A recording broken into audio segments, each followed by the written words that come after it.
Hello. Sorry about that. I was wondering why my audio wasn't working. It helps if you click off the mute button. You know what I'm saying? I am such a good streamer. Such a good streamer.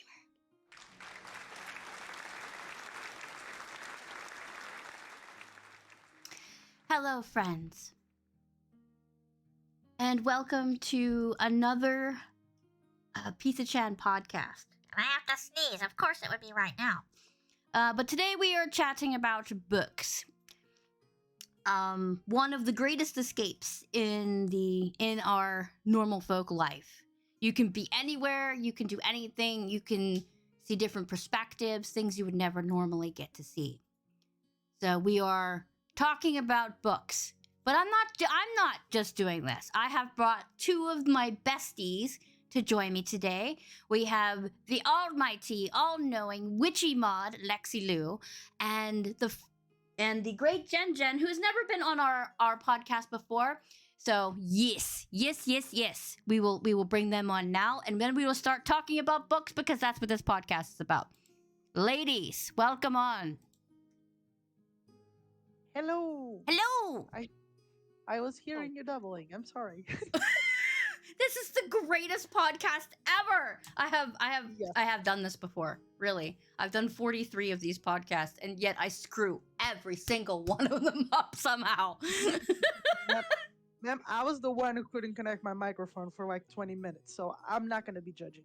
Well, it's a new computer, and things don't quite go hunky-dory, so, but we're here. We're here, finally, Jack. Yes, we can talk about books. So welcome, guys. Welcome. Thank you. JenJen, you can talk. It's okay. We don't bite. Sometimes. No, I mean, I don't make any promises. Yeah, you gotta watch out for Lexi. Sometimes she bites if you get her between her and sushi, maybe she'll bite you, but it's fine. True. All right, so we're gonna talk about books, but my first question about books is, why do you love books? There's some people that don't jive with books. They're like, no, I like to see movies much better. Holy shit, Mally, what is wrong with you, friend? But thank you for the 5 gift subs. He's trying to give me money. Thank you. More upgrades. Thank you for gifting the subs to all of these lovely people. Oh, look, even Kyle and Life and Corp Brave, all of them. Thank you so much, Mally. We love you. I'm itchy. Why am I itchy? Okay. Now we have to wait for the Martians to stop before we can start. It's good. It's all good. Did I put my captions on? I did. Good. Okay. Yes, right on. Pro streamer. Also, Lexi, I wanted to point out. What's that? You're not a pro streamer if you don't have tech issues. All the time. Sure. All the time. I want to point out that I'm 29 away from 800. Hype.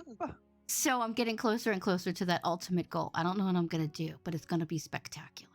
Anyway, books. Yes, books. I heard 72-hour stream. 72. Who said a 72-hour stream? I die after 10 hours. No, I don't know what you're talking about. You on crack.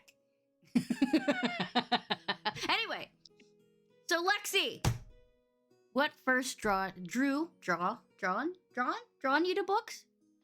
Words are hard. Yeah, I words were have very no hard idea. today. I don't know why. My mom says that when I was a kid, I don't even remember this, but she swears on her life when I was a kid, she would take, like, whenever we went grocery shopping or something, Hmm. we went to like those big grocery stores that had the book section. I don't know if you have those in the US, but a lot of our grocery stores have book sections. They have like a part where there's a bunch We of do. books. They're usually all Um, romance books, like Danielle Steele and that. oh, we have a bunch of types of books. And like this was the 90s, right? Kidnapping kids wasn't a big thing back in the 90s. And my mom would, like, we would get to the store. She would like drag little me, in my little ponytails, and she would put me on the floor and she's like, "You stay." And I was like, "I stay." And my mom would go grocery shopping, and for the whole, I don't know, 30, 45 minutes, an hour, whenever she went shopping, I would be, just sitting there in front of all the books and watching pictures because I probably couldn't read by then. And I was just, just reading, pretending to read books and just stay there watching books until she came. And then she would grab me. She would probably, buy me a book or two. And that was it. So I was probably like 5 years old, 4 years old around that time. So I have no idea. I've always loved books. I used to fall asleep listening to these old CDs with like the Grimm fairy tales. You would put the Mm. CD and it had like the fairy tales on loop. And that's how I fell asleep when I was it was when I was in first grade, so I was probably what, 6 years old, probably 7 years old. I think I don't remember when kids go to first grade, but somewhere around those ages. So I've always liked books. Books are everything. Books are life. Yeah, she has a very extensive library chat. If you ever go into our I Discord, she has pictures of I them. for- I forgot the number, and I've bought more since, but I think it's 300 and something, and this is not counting my Kindles. She's gonna have her very own. She's when she gets rich and famous, she'll have a room just for her books. Hey, whenever I move out, I want to have at least 500 books to take with me. If I don't have 500, I'm gonna be very disappointed. JenJen, why do you like books? Um, I don't know. I just always remember having books. Ever since I was starting to read, with the little picture books with A, B, C, cat, dog, mat. I always had a book and lived in a house that was surrounded by books. My mum loves to read as well, so she would read to me, and we'd read together. And I just love books. I love the world that comes alive when you start reading books. Even the non-fiction ones, you're still reading someone's story about their world, and it just comes alive. And I had all sorts of books. I had the Grimm fairy tales as well. I remember having this huge, massive fairy book that had all the pictures inside it as well. So, like, you had Snow White and Rose Red. Um, I absolutely adored that book. It's a shame I couldn't bring that with me when I moved, but it was a great book. But I don't know if anybody remembered, The Little Mermaid had a little magazine series come out that came Hmm. with a little audio cassette, and I would listen to that over and over, like, just of all the ones that came with that. And so I had magazines, I had kids' books, Enid Blyton, just always been surrounded by books, and it carried on from there. We like to hear. I actually didn't like to read a lot when I was little because I had problems keeping my attention on the book. So I was just running around being nuts. If you can imagine me being crazy and chaotic.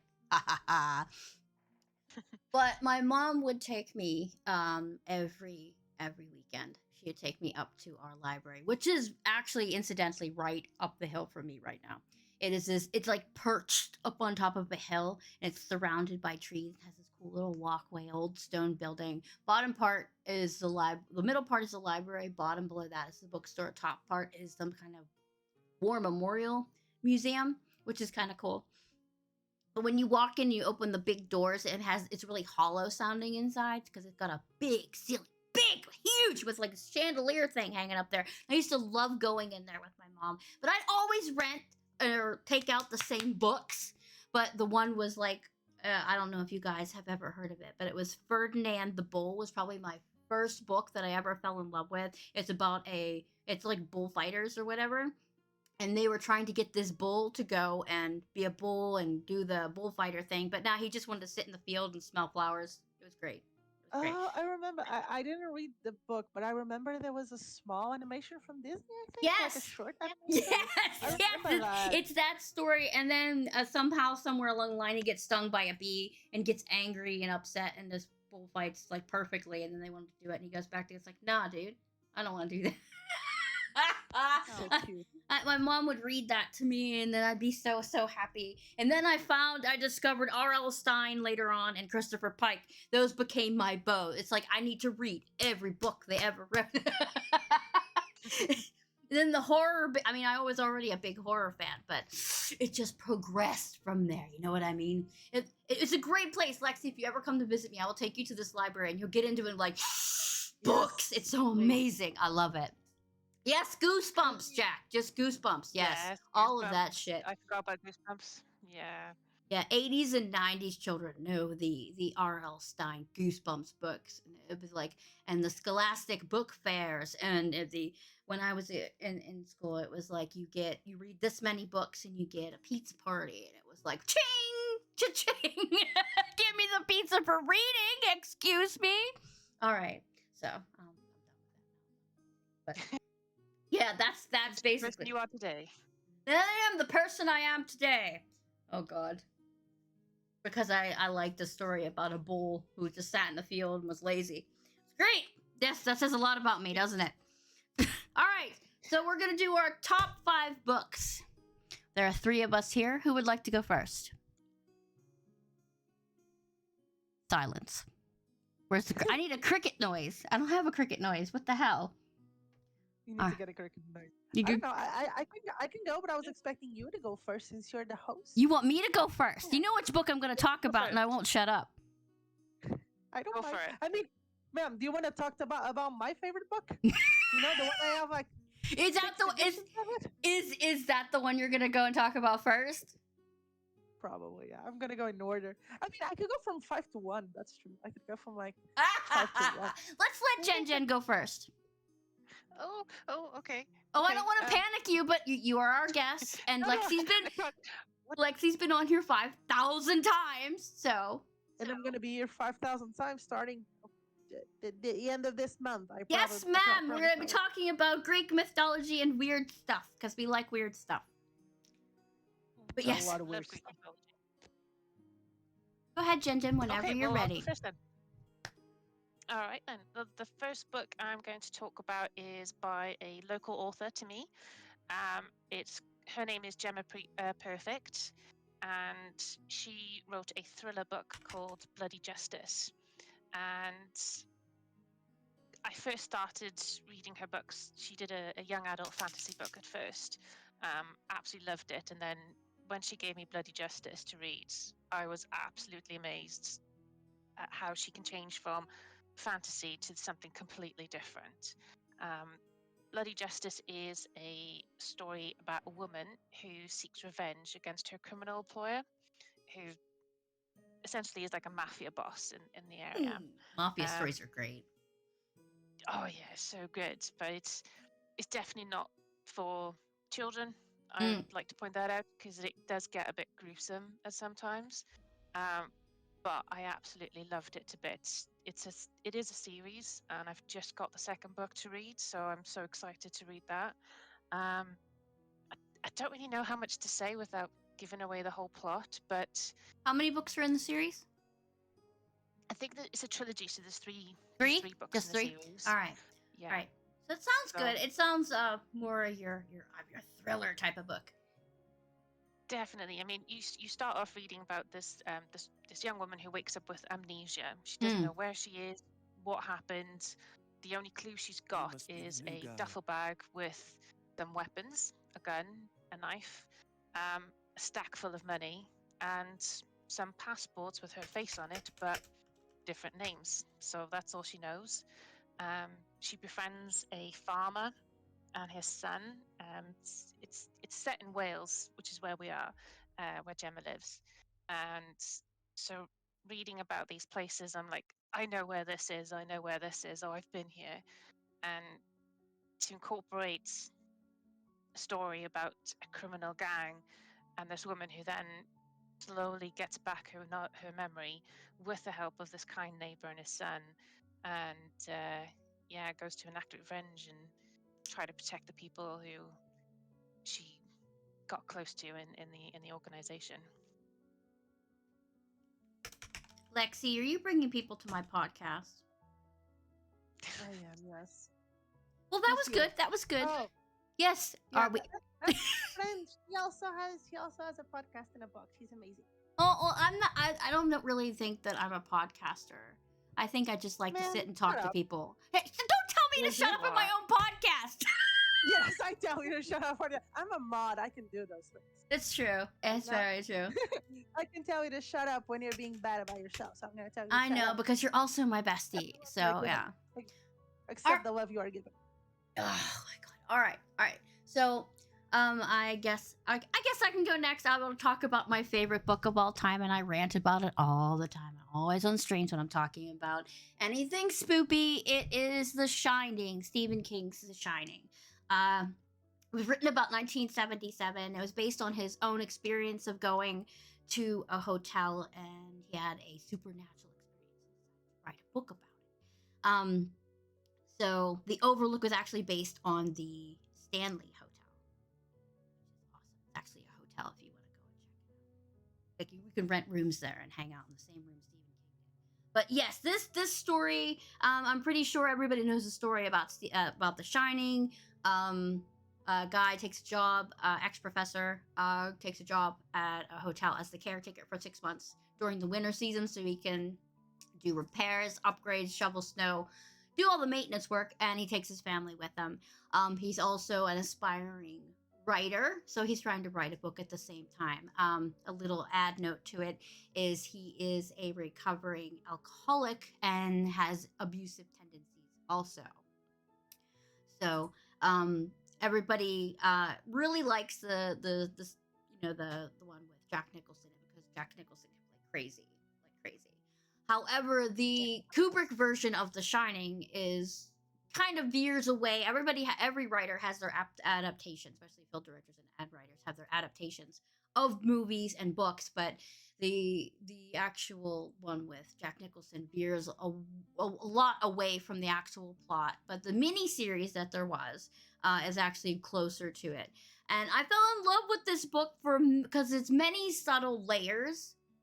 It was the first time I've ever seen an author switch from a third person point of view, stay in third person, but do a first person kind of view. So you could hear what was going on in Jack Torrance's head. The main character is called Jack Torrance, by the way. You could hear what's going on inside his head, plus how he was acting out in person. I was like, God, this writing style is amazing. That's probably one of the major things. And it just has so many amazing parts to it. It's tense. It's got spooks. It's got real life genre and drama to it. The isolation is terrifying. You know what, dude? It was like the first time I got my first apartment in college years. We were in there, and I had my mattress on the floor, and I had my little lamp, and I was reading my book because my friend went out to stay with her boyfriend. Boom, boom, boom, boom. And I was over there by myself, and every creak, every crack, every noise, I was jumping because I'm in the part where the things are starting to come alive and everything because there's supernatural beings. I probably should have said that. See, I got off on a tangent. Happens. I don't breathe in between sentences. But breathe. Okay, yes, there's supernatural phenomenon that happen in this hotel, but it's just slowly and everything. So it always makes you question: is if it's in Jack's mind, is he really, or is there actually supernatural stuff? If you haven't read The Shining, I do recommend. It's one of my favorite books ever. I think I've read it like 100-something times. And the book I have right now is kind of mangled. It has that weird split spine kind of deal going on. But yeah. The only dislike about it is sometimes Stephen King kind of gets on this weird rhythm. I don't know, distasteful rhythm with his characters about, I know because some people really talk raunchy and gross and just swear a lot and everything. Swearing in books is fine, but you don't need to overdo it. But that probably will be the only dislike about the book. But otherwise, I think it's pretty good. Anyway, I'm done. Sorry. I didn't breathe But that whole time. if you've got a book that's well loved, Hmm. if it's not mangled and the spine's falling apart and there's pages coming out, Hmm. is it not a well loved book? I love you saying that when I'm currently applying tape to one of my books. Oh, my some of my books have no longer have corners on them. Some of them have like rips, and they have the weirdest bookmarks. Like I'll have like receipts and napkins as bookmarks. It's like, what the hell am I even thinking here, bro? But yes, Me too. Me too. if if you haven't read any of Stephen King's, I know everybody's like, "Oh my God, it's Stephen King. I don't like him." But The Shining is one of my favorite books. To it inspired me to write the style that I choose to write now. Being, look at this, look at all these people in here. Hi, people. Sorry. And now we will go to Lexi, who will talk about her favorite book ever. Hi. As anyone who's been on Lizzie's Discord can attest, my favorite book of all time is The Wizard of Oz by L. Frank Baum, of which I have an ungodly amount of editions. I think I'm going on 1, 2, 3, 4, 5, 5, 6 if you count the Kindle one. So I got 6 editions, and I got another 2 on my wish list because they're so pretty and I cannot control myself. Because why should I? I don't know if y'all want me to tell you the story of the Wizard of Oz because it's the most cliche book of all times and everyone knows it from the 1935 9. My brain is still 39. 1935. It's 39. It's 39. The movie's 39. 39. Okay. I checked 39. because I wasn't sure if it was 39, 35. My brain's still dead from the cold, but yeah, 39. Everyone knows the movie with Judy Garland and Over the Rainbow song and everything, but the book's a bit different. There are some scenes that are in the book that weren't adapted onto screen. There's also some details which were changed for ease of the adaptation. But I just love Wizard of Oz. Essentially, it's the story about a small child who gets swept up in a hurricane and lands in the land of Oz. And she has to find her way from Munchkin Land until the Emerald City. Talk to the Where wizard. I live, Munchkin Land. Actually, it is my favorite zone in the whole of Land of Oz. It's the Munchkin Land. And she has to go through the yellow brick road to get to the Emerald City, which is right in the heart of the land of Oz. And she wants to talk to the wizard to try and find a way to go back home. And on her journey, she finds 3 companions. She finds the Scarecrow, the Tin Man, and the Cowardly Lion. Mm-hmm. And from there on, they go up until the Emerald City, and the wizard says that he will only let her go home and help her go home if she kills the Wicked Witch of the West. So she goes, and she doesn't want to kill her, but she does. The very first Karen. I had to cough. I'm sorry. It's the very first She's a- Karen. Look. 1 second. What's going I'm on? sorry, I need pauses to drink my tea and to cough. Oh As I no, was no, saying, it's fine. It's fine. It's fine. You can cough in my ear. It's all right. You do not Cough want me to away. cough you in here, trust me. So I have a question about the book. I've never read the books. How old do they say Dorothy is? Dorothy is, let me check, because I have it. I brought 'Cause she Here. looks like 15, 16 in the actual movie. Yeah, she's not that big. They did age her up a bit because of Judy Garland. Mm. Her real age is around so in the film she's supposed to be 12. However, her age is not mentioned in the books. Let me see. It's easier to go on Wikipedia than actually open the book and search where it is. But yeah, it doesn't have her God bless you, age. Google. Gotta love Google. Yeah, her age is not specified, but she's supposed to be around 11, 10 when the other in this case, how do I explain this? There's a lot of books on Oz, official books. There's like the canon 40, so there are 40 official books of Oz. Only 15 of them were written by L. Frank Baum. All the others were written by other authors. Um, and in one of them, The Giant Horse of Oz, she's 10. So you can kind of find backwards. She should be around 8, 9 on the original one. So yeah, she was up to 12, but actually looks like she's 16 or something because of Judy Garland's not looking that young. But if you were saying about the Wicked Witch of the West, excuse you, because while she Yes, is I a know very bad she has person, a horrible story. I understand. not officially, officially she's just a bitch. Unofficially, and that will segue into my second favorite book, which is Wicked by Gregory Maguire. She's actually a very troubled young lady who ends up with a very tragic ending. But in The Wizard of Oz, she's a bitch. I'm not gonna deny that. But yeah, everyone knows the rest. She goes, she melts the witch. Hence, why we used to have um, an audio of that movie here on the stream. I have no idea if we still have it. I don't think we do. And then Dorothy gets transported back into Kansas, back home, and she does not live happily ever after because there's 39 other books. But for this one, we will assume she lives happy ever after, and we do not count the other 39 books. Oh, he's totally a villain. I do not like the wizard in any adaptation. Now he's a douchebag. He's also a liar. So we're not gonna get into that. He's very problematic, both in the original one and all the other ones. And also in Wicked, he's very problematic. But I'll leave Wicked talk to when we get to the second book. So yes. I'm gonna give the voice to one of you ladies.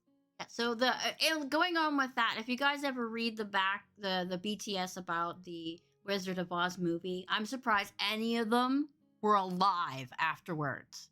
Seriously, after all the shit that they went through, it's like no, dude. I'm glad there are a whole bunch of laws to protect actors now because let me throw asbestos on your head and pretend it's snow. No, thank you. Mm-hmm. Okay. Also, Margaret.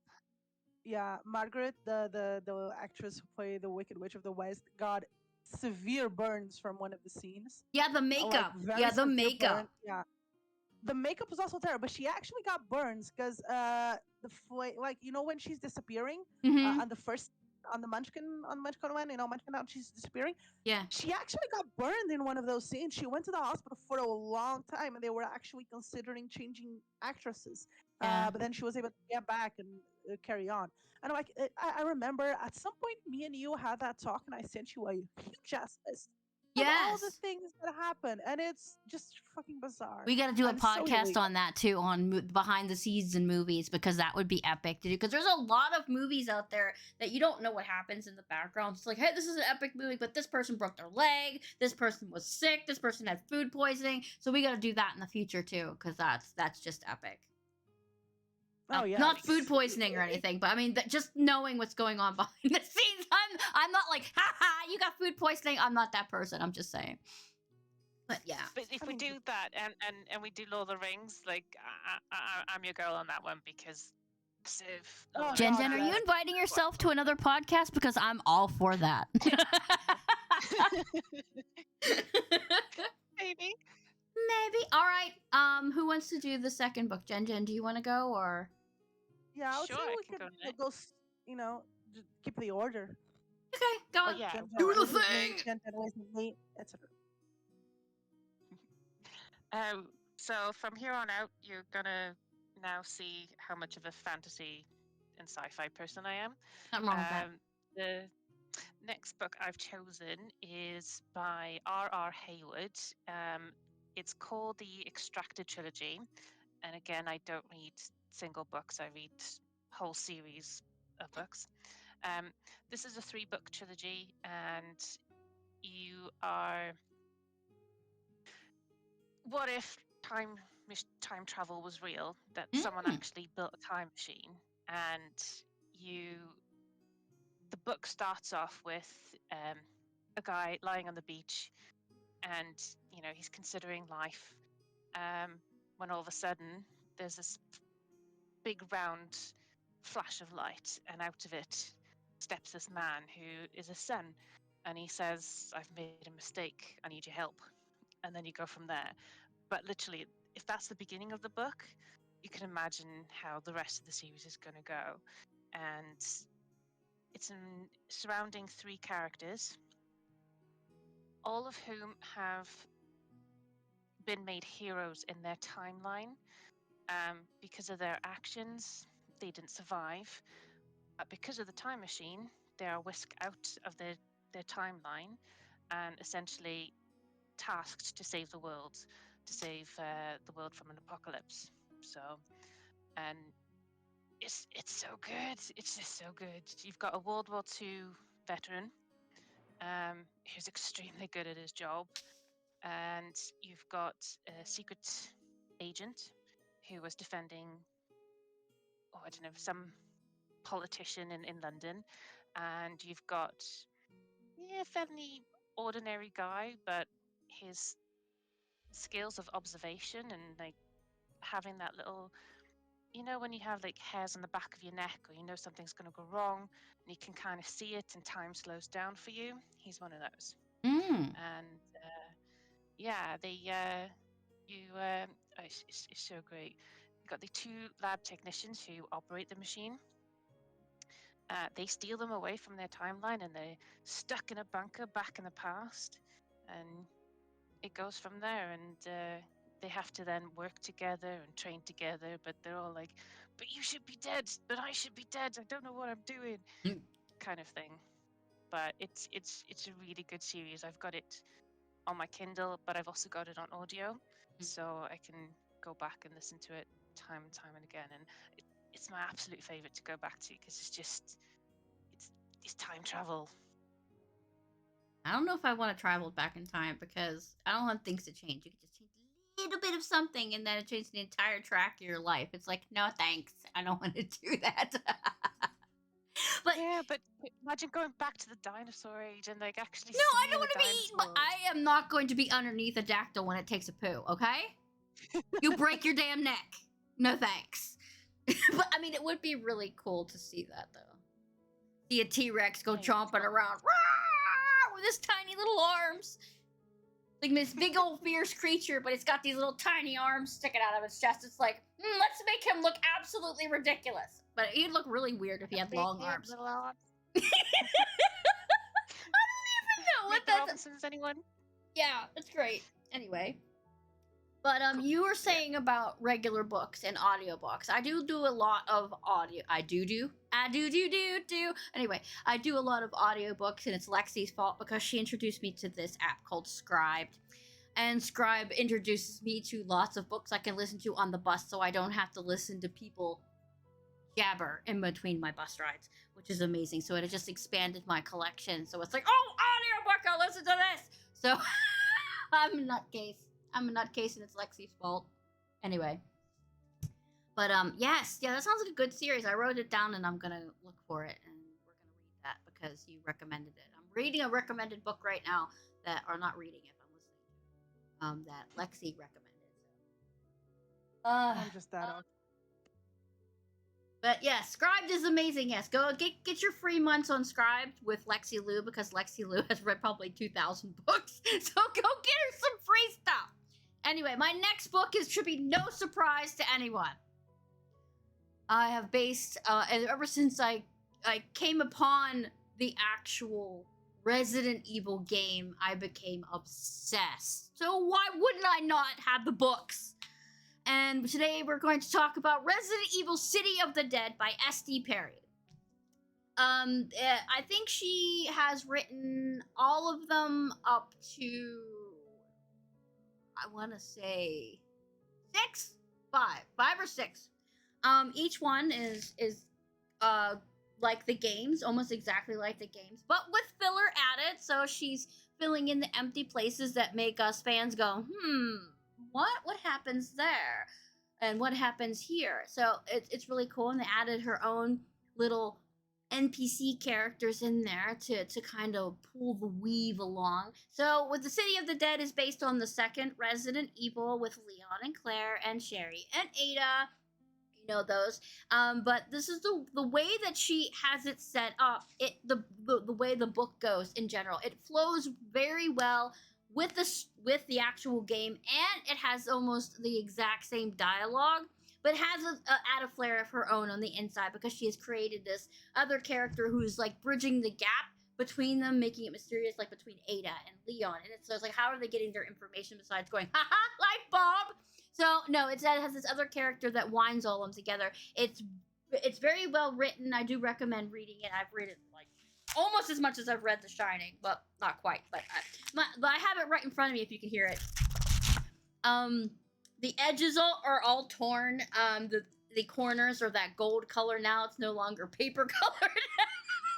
It's so beaten, but have you ever stuck your nose in one of those old books? It smells so good. It's like, I need a candle that smells like that. But anyway, the book in general, Okay, right. And the dialogue sections are completely epic, but there's actually more chemistry in between the characters, if you can imagine that, in the book form than the actual game form, you know, between Ada and Leon and Claire and Leon. There's actually a lot more flirting between Claire and Leon, which I think could happen in the remake of the actual game. There was more flirting between those two. It's like, okay, this is pretty cool. But still, it is a really, really good book. I think they changed all of the covers. I have the old style covered on it. It's a quick and easy read. The only thing is the fact that it goes so quick. I mean, you totally get into it. It's like, I killed this in like 2 hours. My husband calls me the book assassinator when I'm into a book. It's like, go through it. It's like read. But yeah, it's really good. It does it justice. I don't know if SD Perry has written the 7 or 8. I don't even know if she plans on writing them. But she loves all kinds of horror movies and things like that. And her favorite TV series is Xena Warrior Princess. So anybody who can like that series is good with me. But yes, that's it. I'm done talking about Resident Evil. I swear to God.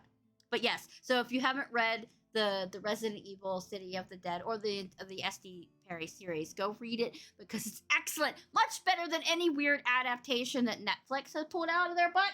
I bet you that if you get one of the fan fiction writers out there, it'll be like, there were 10 times better than what Netflix is weaving. And they have less money. So yeah. Sorry. Go ahead, Lexi. 10 out of 10 on the fan fiction. 10 out of 10 on fan fiction. I've read an ungodly amount of fan fiction this year. It's not even healthy. I swear, so much fan But fiction. still, fan fiction. Some fan fiction writers are almost sometimes 10 times better than the actual writers themselves. Oh God, you know what I mean? Because they're not writing for money. They're writing because they're possessed by an idea. If you were actually a writer, then you can understand being possessed. I would rather read fan fiction for the rest of my life than read a Nicholas Spark book. So. Oh, he writes so Also, bad. sorry- Please tell me why people like him. He's romantic. No, he's not. Okay, there is no rant. So hot takes, same shit as Colin Hoover. I am sorry. No, I'm not. I'm Question sorry. for you, Lizzie. Yes. With the Resident Evil books, like you're saying how the relationships and the characters are different in the books. Is Ashley still a wimp in the books, though?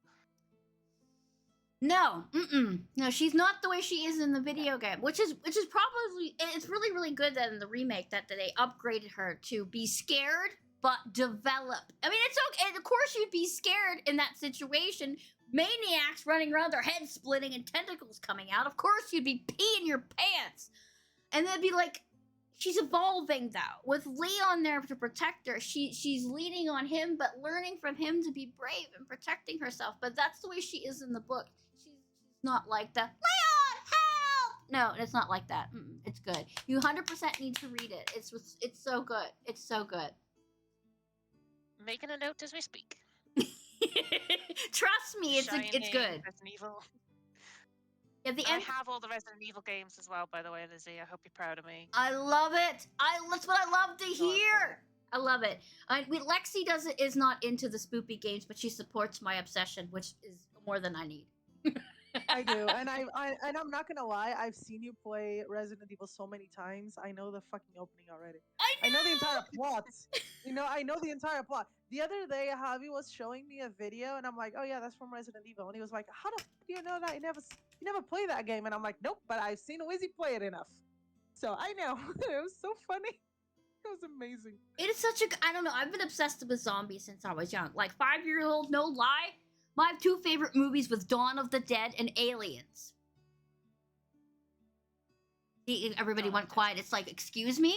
Yes, I was 5, and that was my favorite movie. Come on, love Aliens. How many people stopped eating bean sprouts because of that one scene? I mean, I love bean sprouts, but that didn't put me off at all. You know, I worked in a vet, so you know, things popping out your chest doesn't. Yeah, it's fine. That's cool. That's no problem. You can talk whatever you like. But bean sprouts are awesome. But how cool were the effects back then?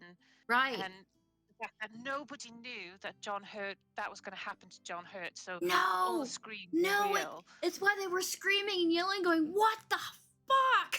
Yeah, they were real. It's just, oh my god. I mean, everybody hates Same on with them, but you can't hate on the original because it's twice as scary because it's just one on a small enclosed space. It's like, okay, no. And I'm with Ripley the entire time. It's like, listen to her. Do not bring unknown organism onto ship when it's attached to somebody's face. No, are you dumb? Listen, Linda, listen. Listen to the lady with the cat. She knows.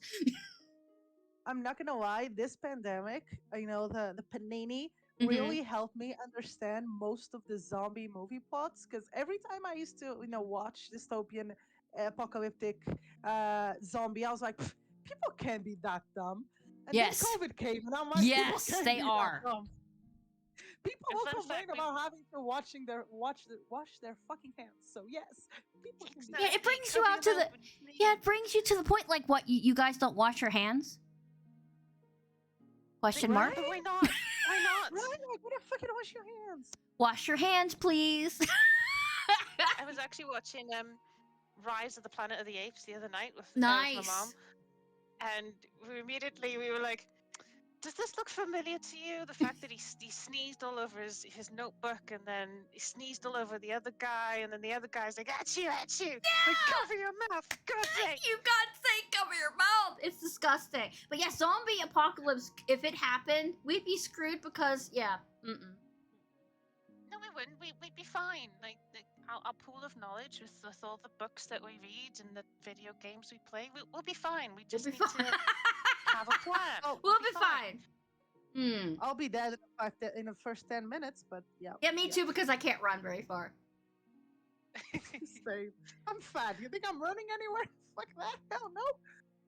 I won't even run to the fucking fridge. Why the fuck am I gonna run from a zombie? No, I'm just, Oh, thank hit you, me, I don't boss. care. I appreciate that. Yes, welcome on in. No, you can just cover your nose. Cover your nose when you sneeze. It's good. It's good. I'm so sweaty. Why do I get sweaty when I do podcasts? I don't know. Oh my god. But anyway, yes. Because you get so hyped. I do get really hyped when I'm talking about things. But yeah, the Resident Evil series is probably one of my favorite storylines ever. Anything with zombie apocalypse is actually. You must be the new guy. That's true. Although I couldn't read World War Z, I just couldn't get into that book at all. Thank you for the follow, Boss Babs. I appreciate it. Anyway, what was next? Was you Lexi? Was you next? Oh, no, it Yes, was me. It was me. Hi. It was you. Go. So, second one, it's Wicked by Gregory Maguire. Wicked. This one is more unknown. Basically, Wicked is a retelling of The Wizard of Oz. Can you see the theme? There's a theme ongoing, and one of the reasons why this is one of my favorite books, it's because it's the first book. When you start reading as a child, there's a certain book or certain groups of books, which is when you actually become aware of your love for reading. Like when you're in your teen years and you're like, wow, I really fucking like books. Mm-hmm. So that's what happened when I read this book. I originally read it in Portuguese. And I do have double editions of the book, because of course I fucking do. I have double editions of the books. I have all the Portuguese editions except the last one because the fucking publisher didn't publish it. And then I have, because this is a series, by the way, I'm sorry. And then I have the English editions. There's one of them I have actually 3 because I ordered the wrong edition. Don't be me, kids. Check your edition before ordering. And essentially, I'm just mentioning the first one. It's a series with 4 books. My favorite one is the first one, which is the one that follows the Wicked Witch of the West. Essentially, it's a retelling from the point of view of the Wicked Witch of the West, and obviously Gregory Maguire takes a lot of liberties. I read this as a teen. If you're a teen, don't read it. You're not supposed to read it. This is an 18 plus book, okay? I don't know why my parents let me read it, but I'm very thankful because I really liked it.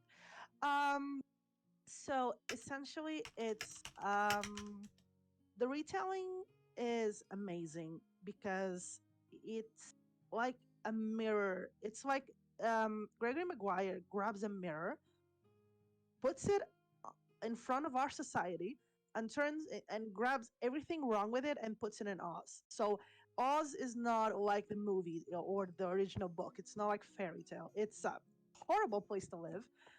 With a lot of racism and injustice and discrimination, especially to animals, um, and with essentially a tyrannic leader, which is the wizard. And the entire book is a social critic, and it's just brilliantly done. It's so good. I love it so much. The first time I read this book, I read it in one night. I was like 14 years old. I came home from the book fair. I hopped into my bunk bed because I was in a bunk bed at the time because my cousin was living with me. And I read through the entire night. I just finished it in one day. And the next day, I went back to the book fair and bought book number two. And then essentially the third one only released a couple years later, and then the fourth was never translated to Portuguese, so I bought it in English. And last year or this year, I don't remember, time's a weird soup, but I reread the entire series, and I still love it. It's amazing. Obviously it has a sad ending because everyone knows the Wicked Witch dies, but it's so good. Really, I have no words. It's so good. Please read it. It's amazing. Now, you don't like The Wizard of I'll Oz at all, do you? Me? No. What gave you that idea? I don't like the film. I've Also, never been this to film. like this book also really really had an impact on me because for many years, especially during my teen years, I highly identified with the Elphaba, which is the name that Gregory Maguire gives to the Wicked Witch. I really identified a lot with her. I even used the name Elphaba and Elfie a lot online. It was my old name before I started using Alexia. I only started using Alexia like in 2016ish. After I'm sorry. Oh my goodness, I you don't know. okay? Yes, that was me coughing. You see why I'm muting whenever I cough? That's why. But yeah, I really love this book. I always identified a lot with Alphabet, and even reading now, while now as an adult, as a 30-year-old woman, I highly disagree with a lot of her choices. I still identify a lot. So it's such a good book, and the series really makes you reflect. Like I was talking in chat with someone about 1984 and the Orwell, and how Orwell represents a society in his dystopia, and how it's so painfully aware nowadays with all the technology. Well, Wicked is exactly the same. It's so painfully aware of how our society is, and it was already when he wrote it in the 90s, and it's even more now in the 2000s.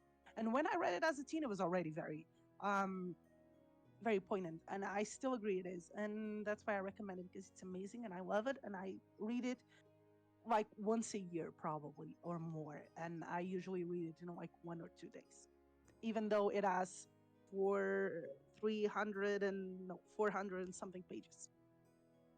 So yeah, I totally like Wizard of Oz in case you haven't noticed, but I promise the other three are not Wizard of Oz related, so yay me. Are you sure? I'm just kidding. Yes. Yes, I'm sure they're not, but yeah, that's my second favorite book, and I shall pass the word on to JenJen and cough my lungs out while Okay. I'm on mute. Get some water. Ma'am, I'm Okay. on my second bottle and I already had an entire cup of tea. Okay. So, yeah, Check it. I'm getting hydrated. JenJen. Cool. I'm just deciding which one to talk about next. Hmm. Mm, Yeah, Lexi was mad that I've said only 5. It was so You know hard how to choose hard it is, five. and I still don't think the fifth is right. So that's how hard it was. Exactly. I keep changing my mind, even though I've given my list. I was like, oh, I should have talked about this one. I really love this series. I should have talked about this one. I love this series. But Hmm. okay. Right, the next one I'll talk about, I think a lot of people would know this one, especially now that the series is quite popular on Prime. It's the Outlander series by Diana Gabaldon. Mm-hmm. Loved it. Got a little bit of Love Jamie it. So Fraser. good. TV Ah, shows, TV now hot take. TV show sucks. Books are amazing. the TV show sucks. books are amazing. The TV show I can watch it. It's not bad. It's not wonderful, but it's not bad. It's The fact that they didn't from kill Mortag honestly annoyed me so fucking much. thank From you. that third season onwards, I'm like, you know what? Fuck you. I don't want to watch. You're annoying me. I can with All they've the done. first and second season, third onwards, and it really hurts because the third book's my favorite, and I'm like, why did you Yeah, butcher my Dragonfire boy? Amber.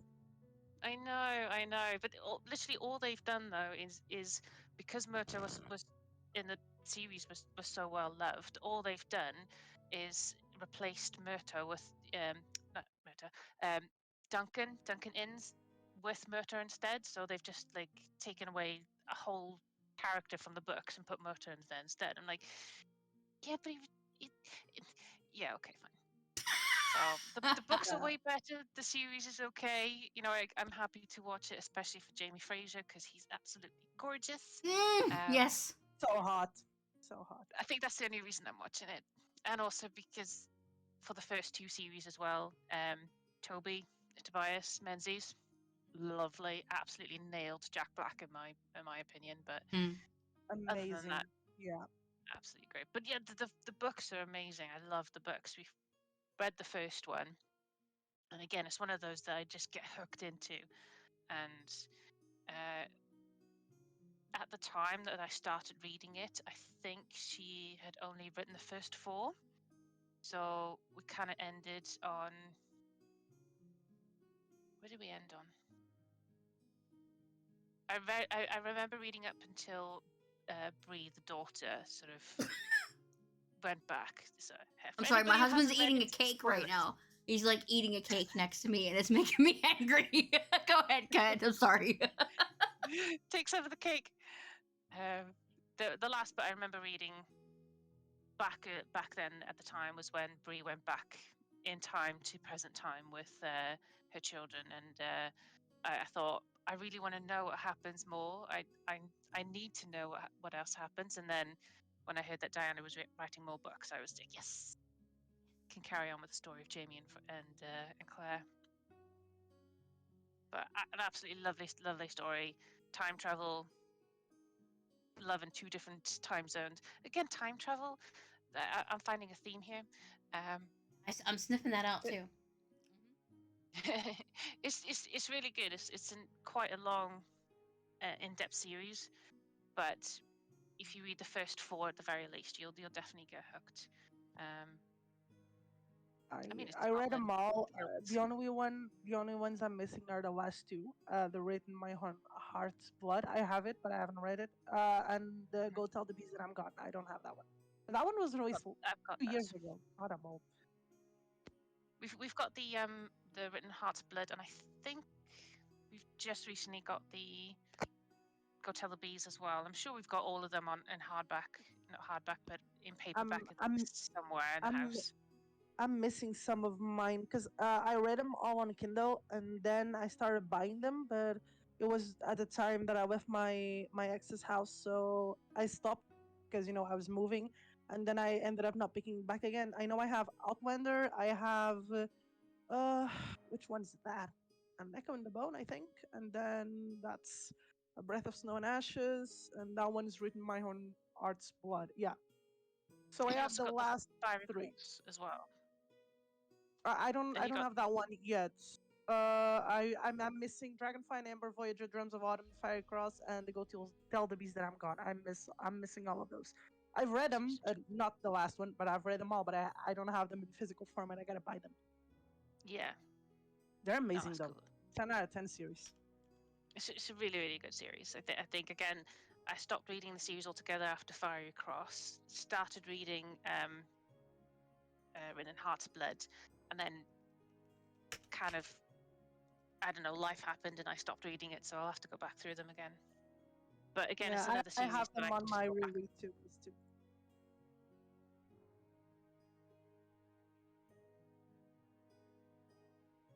Awkward silence, isn't it? Sorry, I was thinking about whether or not I should mention my love for that series.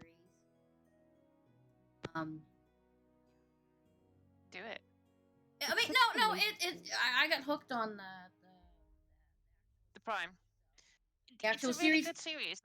Yeah, it's not it's a really good series, but being a book lover, I do find it annoying that they change it so much, or they take things away, or they leave things out that I think are integral to part of the story. And I think, but you haven't got this bit, which kind of explains this bit later on.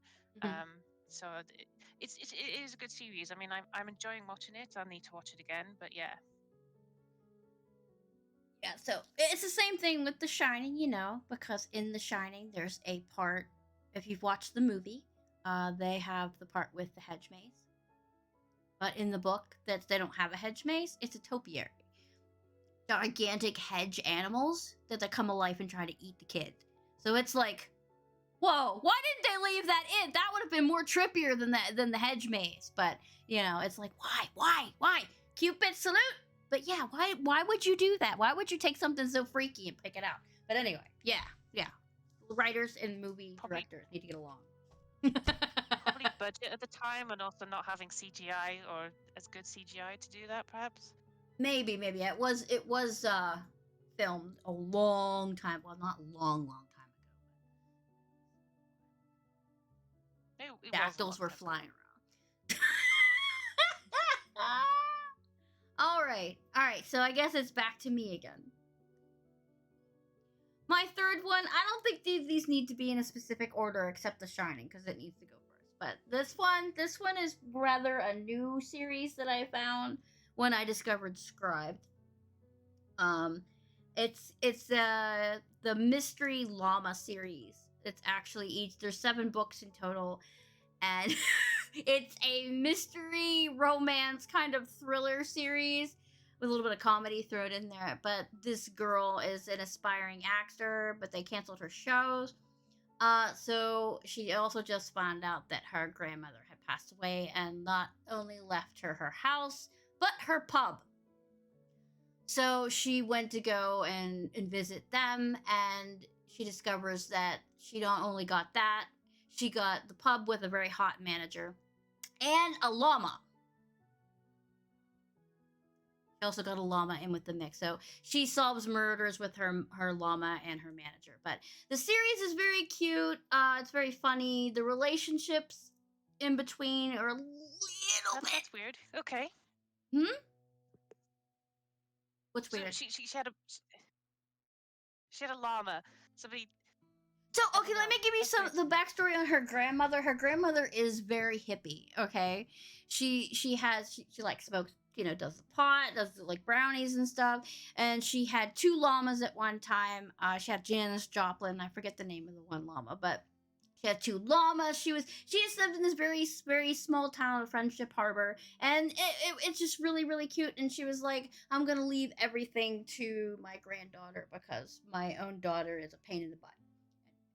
So she does that. She goes, considering she doesn't have any work as an actress, she goes and checks out this town and meets the people. And it's realistic because of how they kind of perceive her granddaughter at first, because they're wary of strangers, and they were like, okay, we're missing the grandmother that passed away, but so we're going to give her respect, but we're going to still be, slightly suspicious of her and all of that. It's just like a small town kind of drama and murder all mixed together. And it's just funny because the llama is always in an episode.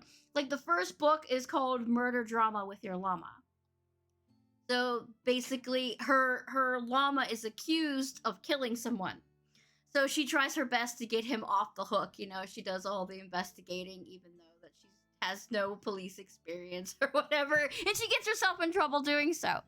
But funny because this llama who's addicted to peppermints, it just follows her around, flicks his ears. He has his own personality. It's just really cute. And if you like stories with mystery stories with animals in it, definitely check it out. However, it does have a lot of weird quirks that you'll pick up right away. Like the first book to me was like, oh, this is super enjoyable. I'm gonna read the next one. And the formula is very similar to the second one. And you can just by the third book you can already pick out who's going to be the villain, which is kind of disappointing considering she's a really good writer. But it's just so easy to pick them out, and it's kind of repetitive in that respect. The pace is also really fast, so at the beginning it's kind of slower, but as it goes on, the pace gets faster and faster and faster. I don't know if she was just getting tired of the series and she wanted to get it out. But yeah, it's but it has a lot of relatable characters and slow burn friendships, which is nice. You like the building up of friendships in between characters, which is really really good. But if you're looking for something that's fun and quick, definitely check out the series. It's by Aaron McCarthy. There's, like I said, there's 7 books total. I've read them all, and probably the first one is my favorite. So yeah. But it's got its romance in it too. Nothing raunchy. There's a kiss here and there. But yeah, it's good. I think it's good, but it's not like a super super favorite. But it is amazing. It is an amazing book because of how funny it is and how unique the adding a pet is to murder mystery. It's really familiar, actually. I'm sure I've come across the series before, or read an excerpt of it somewhere. Yes, it's kind of it's Sounds funny. adorable. It's funny. It is adorable. All of the covers have the llama on the front. And I was telling Lexi as I was reading them, going, "What is it with this llama?" It's just funny. It was really really funny. But yeah, that's my what is that third book? Third book, yeah. Yeah. Yeah. So, Lexi, are you So- okay? I'm okay. I'm here. Okay. I asked my mom to grab me more water because I'm already at the bottom of my bottle. sip, Okay, sip, so sip. my third book. Now You're gonna we're gonna slosh. You're gonna slosh. now we're gonna change the vibe a bit from my previous 2 books. So Vibing. it's not Wizard of Oz related. Mhm. My third favorite book is Fangirl by Rainbow Rowell. I also have an ungodly amount of editions. I have the paperback edition. I got the collector's hardback edition. I got the mangas. In fact, one of them is supposed to come this week. Let's hope Amazon doesn't screw that up. I'm gonna have the 10th anniversary edition, which I've pre-ordered for a couple months now, and I'm hoping it arrives in fucking November. Again, Amazon, please don't screw up. And I have read this. I am not even kidding. I have read this book every year since 2017. I have read it a total, according to my story graph, a total of 8 times, but I got a feeling it should be 10 because I remember I read it and I'm like, I'm not going to add it. It's going to be so shameful to be rereading it again. So probably between 8 and 10 times. I think it's my most reread book. We don't book shame here. Like I said, I've read like The Shining like 100 times.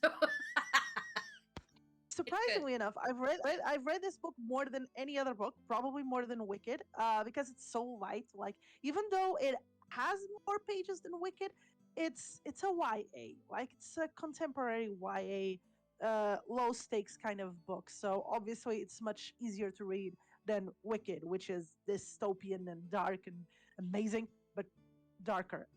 So Fangirl essentially follows the story of the main character, whose name is Kat.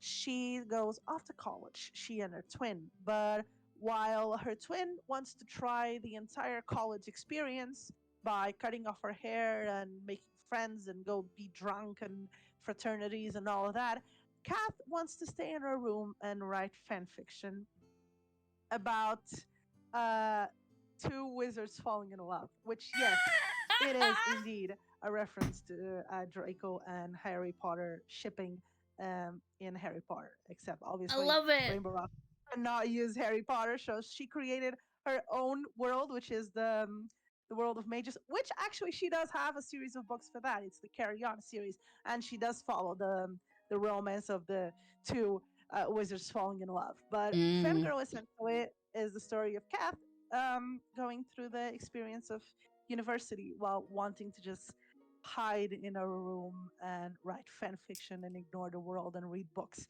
Which, if it isn't the most relatable book ever, I don't know what is. Which is why it's amazing. Um, yeah, I just love it. Whenever I need a pick me up, whenever university starts, whenever I just need a comfort read that's gonna make me happy, this is where I read. So it's definitely one of my favorite books. Yeah, that's why it's amazing. Please go read it. You had me at two wizards falling in love.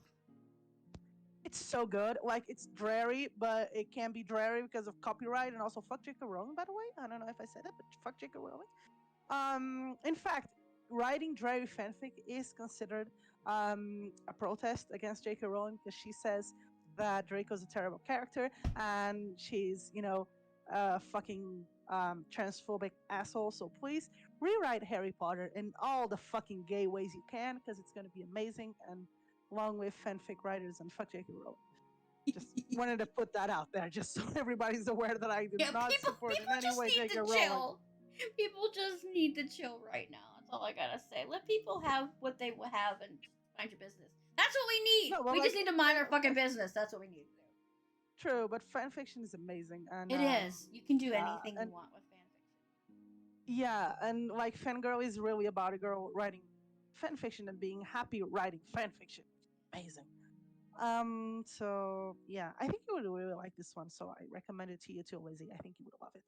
I So will yeah, check it that's out, my man. third book. Third That's book, my yes. that's my now, Oh, JenJen, on to the fourth. Onto my fourth book. the Okay. fourth. The fourth book is who would I choose? Okay, so the fourth book I'm going to speak about is by Michael R. Miller. It's fantasy once again. He, it's actually a series of 5 books he's just announced. So far there are 3 books currently written. It's called The Songs of Chaos is the series, and the first book is called Ascendant, Hmm. and it's pretty much your typical fantasy reading. You've got a dragon, you've got magic, you've got a young boy making his way through the world with his young dragon. You start off the book. The young character is called Holt. He's an apprentice in his father's kitchen for a castle, and absolutely adores the dragon riders. Has great dreams of being a dragon rider, or at least being able to serve them because they're so mystical and amazing and do great things.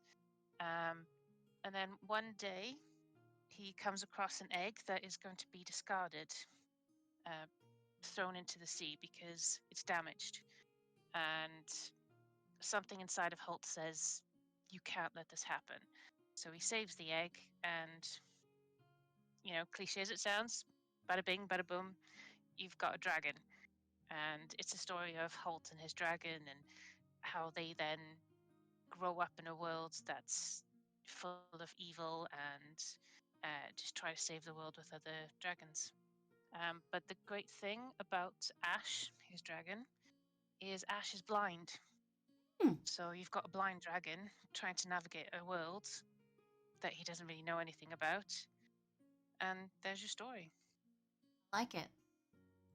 A little bit It's of really good. And drama in there. We like it. We like to add a little drama. yeah, so you have to fight an evil called the Scrouge. So like evil praying mantises and creatures that are like Oh nasty and man, evil and just praying mantises are just creepy little bastards. Anyway, can you make a big old monster going ha ha ha ha ha with their elbows all bent at you? Kung fu. I can Yeah. always imagine praying mantises being kung fu masters. You know what I mean? I don't know why. That's just But flying praying mantises as well that are yes. like have really hard like nah that ugh. Ugh, ugh, But ugh, ugh.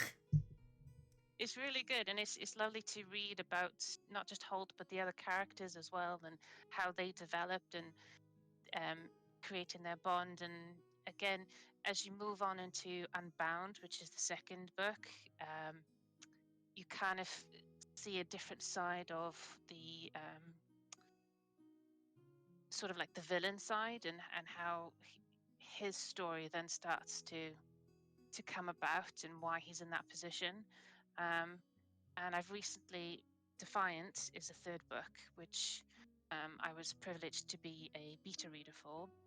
Um, it again even unravels even more of the story of um, this what you think is actually an evil, the enemy, and you kind of think, well, no, he's not, is he? And you read more about his story as well. So there's a lot of twists and turns in it, and I'm looking forward to the rest of the series. Sounds good. I mean, Again, I don't want to give too much away. No, I totally get you. Totally got you. Um, I'm very, very selective about fantasy stories I read. So they have to hit me like right away. If not, I'll just move past them. So they have to be very specific. So it's like if it jumps out at me, it's like, that's interesting. I will snatch that up and read that. But yeah, it's pretty good. I have a couple funny ones on my shelf of fantasy stories. I can't think of the names right now because my brain is putty. But yeah, I have a shelf behind me that has a bunch of random books, and it's like I have like 5 fantasy books. The rest is all mixed horror and I hate to say it, smut. I have a lot of that in there. It's horrible. It's horrible. I know I can't help it. It's a thing. Once you start down that hole, you know what I mean? Ha ha ha! Sorry, that path. Yeah, I shouldn't even say hole when you're talking about smut because that's just wrong. But yeah. Speaking of smut, my next book happens to be smut. But a word on smut in general, so there are many different versions of what we call smut. There's the mild smut, and then you've got your wow smut down at the other end. I'm leaning toward the mild to medium heat smut. So, and if they use any of the cringe words, I'm out. This problem, I have a serious problem with cringe words, and if they use them, I put the book down. So, but this book, I didn't even realize it was a sports kind of focused series until I picked it up. It was like I liked the storyline because it just was like, oh, okay. It's called Fake, a bad boy sports romance. I know it sounds hokey, but there's something about this book is absolutely hypnotizing. Okay, to me personally, it's one of those books that go, yo, you can't put me down because I am too good. So it's one of those kind of books. It's by Carla Sorensen. She has a bunch of them. It's about a family of sisters. That each book is about a different sister. And this one I chose is about a set of twins. Each twin has their own book, but this is specifically. Why are words so hard when I'm trying to speak? About her twin sister named Claire Ward, and they're also from a sports family, famous sports family. Their brother is a famous football player that turned into a coach, so they're kind of like legacies. But anyway, Claire is the twin sister of Leah. They live together. One, Claire, is a psychological major. The other one is a literary major, and they're in college. And they have different likes and wants. And Claire is kind of on the more passive side than her sister. You know how they always say that twins are connected and all of that, but she's more on the passive side of the sibling set, I should say. Should I call them a set? Is that rude? But the story is basically a twin swap. So the one sister, Leah, was set to do some kind of charity ball event for an opening of a child care center for like abused kids or kids that are abandoned or whatever. So it's like a shelter for them. And she was gonna go there and help sponsor with her best friend Finn, and they were gonna do that and try to get this center up and running. But she also was at college, and one of her favorite like mentoring teachers was going to do a talk this very same day. So she wanted to go, but it was like I can't go to see that. So she somehow convinces her sister Claire to go as her to go. And then there's an underlying like subplot there that the Claire wanted to go because she's secretly in love with Finn. Finn is Leah's best friend, and there's a swap there also because Finn gets sick, so he sends his stepbrother Bauer to go. Bauer is also the other character in it. He is a snowboarding bad boy, blah blah blah. Not exactly loved by his step parents because he's basically a rebel and he's got tattoos and he's really hot and that kind of stuff. But the story's reason why it slaps me so hard is because it isn't a love or a hate to love relationship kind of thing. It is that I'm interested in you, but I'm weary of you kind of story. Because immediately when they meet, they know each other, but there's sparkies. There's little sparkies and static electricity and stuff like, which is kind of awesome. And yeah, he sniffs the plot out right away. He knows it's not the right sister because the other sister hates him and whatever. But it's the development of these two characters just like they just get to know each other and become friends before they become that. And then it's just I have never read a story with such it's painfully exquisite tension between two characters ever. And this is one of those books. This is hands down one of the best character tension buildups I have ever read in a book. But yeah, it has got its drama, it's got your family drama, you got your sports, you got your love, you got your romance, you've got a cat, an angry cat that's in there too, which is kind of fun. But yeah, if you haven't checked out this book, you should check this book out if you're into smut. It's very tasteful smut, trust me. It'll warm you under the collar, but it won't set you on fire or gross you out. So yeah, check it out. It's by Carla Sorensen's Faked Bad Boy Romance, and yeah, their other ones are okay. But this one really stands out to me. And I'll stop talking and breathe now. Okay. If you like smut as well, Lizzie, I would recommend reading the Shipmates series by Gemma. Gemma Perfect. Okay. She did a series of romance books.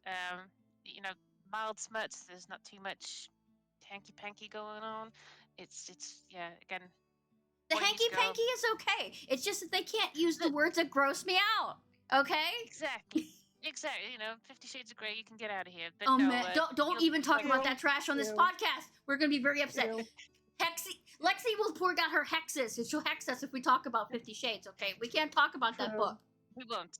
No, but yeah, 50 Shades is like practical magic. It's the example that a movie adaptation can be better than a fucking book.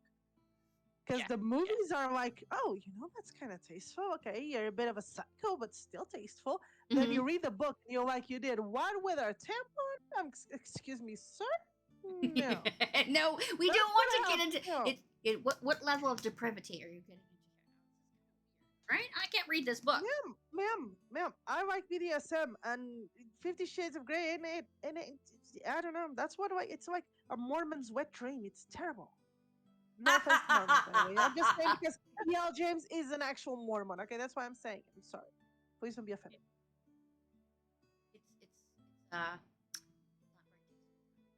And like, 50 Shades of Grey is literally like, I don't know if you know this, but she is a Mormon, and she wrote 50 Shades as a fan fiction from Twilight.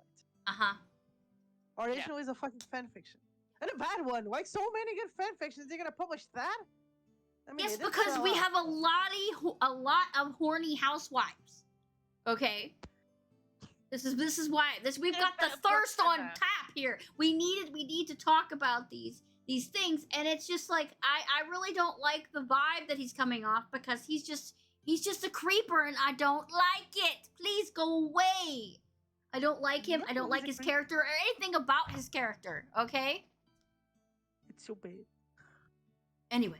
But there are so many better books that you can read for if you want your fantasy side. That you don't have to go to 50 Shades. I mean, come on, people, have a bit of bit of class and a bit of taste. But what I don't get is it's so popular. Why is it so popular? The writing in it is so bad. It's like, come on now, please stop.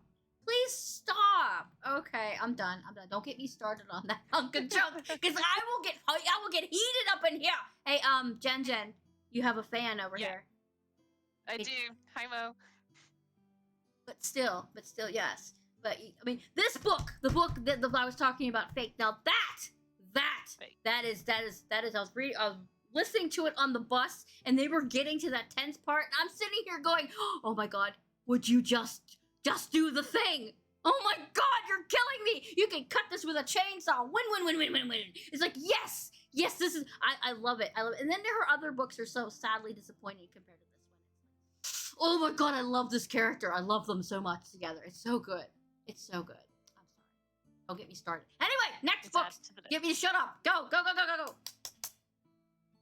It's my turn now. Yes, it is. Your turn. So it's my fourth book. Yes, fourth book. Fourth book. My fourth book is a bit related. I mean, it's not related, as in it's not from the same author or about the same thing, but it's the same vibe. It's the same Vibe. vibe. You get the as vibes. Fangirl. So it's called Eliza and Her Monsters, and it's by Francesca Zappia. Essentially, this one is very similar to Fangirl because it also follows a very introverted character. But in this case, Eliza, as it says, she suffers from anxiety, and she is the author of a famous graphic novel series. She's a very famous author. Graphic designer. It's not graphic designer; it's illustrator, right? Author, illustrator. What do you call someone who makes graphic novels? Is it illustrate? Yes, illustrator. Okay, my brain had a fart. I'm It's sorry. all right. Um, so she's a great illustrator, and Huh? the book, the physical book, I'm not sure if the digital copies also have it, but they actually have drawings because the author actually does drawings, and the hardback edition even has more, I think, or it's the paperback. I have the paperback on my hand just because it was the one that was closest. Originally, I read it in hardback, and if I'm not mistaken, the paperback has more, and it also has a special epilogue. So essentially, she's in high school and she's very famous. She has a lot of money because she makes a lot of money, but no one in her school knows. And even her family don't really grasp how famous she is because everything's online. Like she posts to a forum and she's famous amongst her fandom community, but it's all with a fake name. And okay, one sec, I need to cough.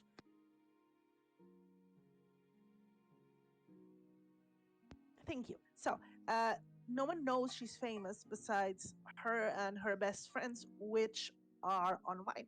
And her family is a bit, it's that typical family of you're only good if you play sports, and your brothers are better than you because they play sports, and you're with your nose stuck in a book slash tablet slash computer, and they're very judgmental about that. And the book tells the story of when one of the biggest fan fiction writers for her graphic novel actually comes to her school, and he's talking to her, and he has no idea who she is because no one knows. And it's about them growing together. She's going out with him, like being friends, obviously. Um, and it's so nice because it's a very good portrayal of someone with anxiety and with paranoid thoughts and everything. And at the same time, it has a happy ending, and the romance is very cute with a lot of miscommunication from teenagers, as is it expected.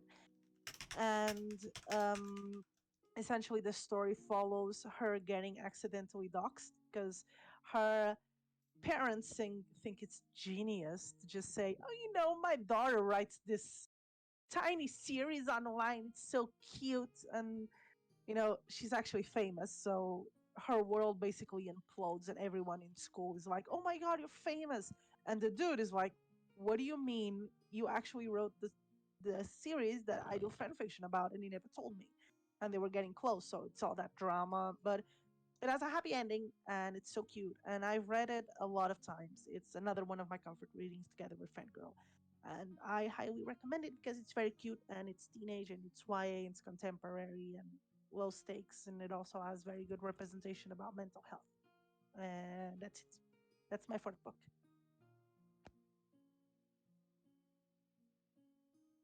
Yeah. What's that called again?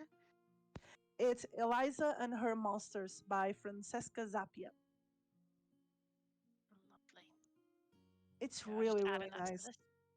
It's really really nice. It's very very cute, and the representation of at least of anxiety, in my opinion, as someone who struggled with anxiety since 13 years, it's very very good. It's really very good. So yeah.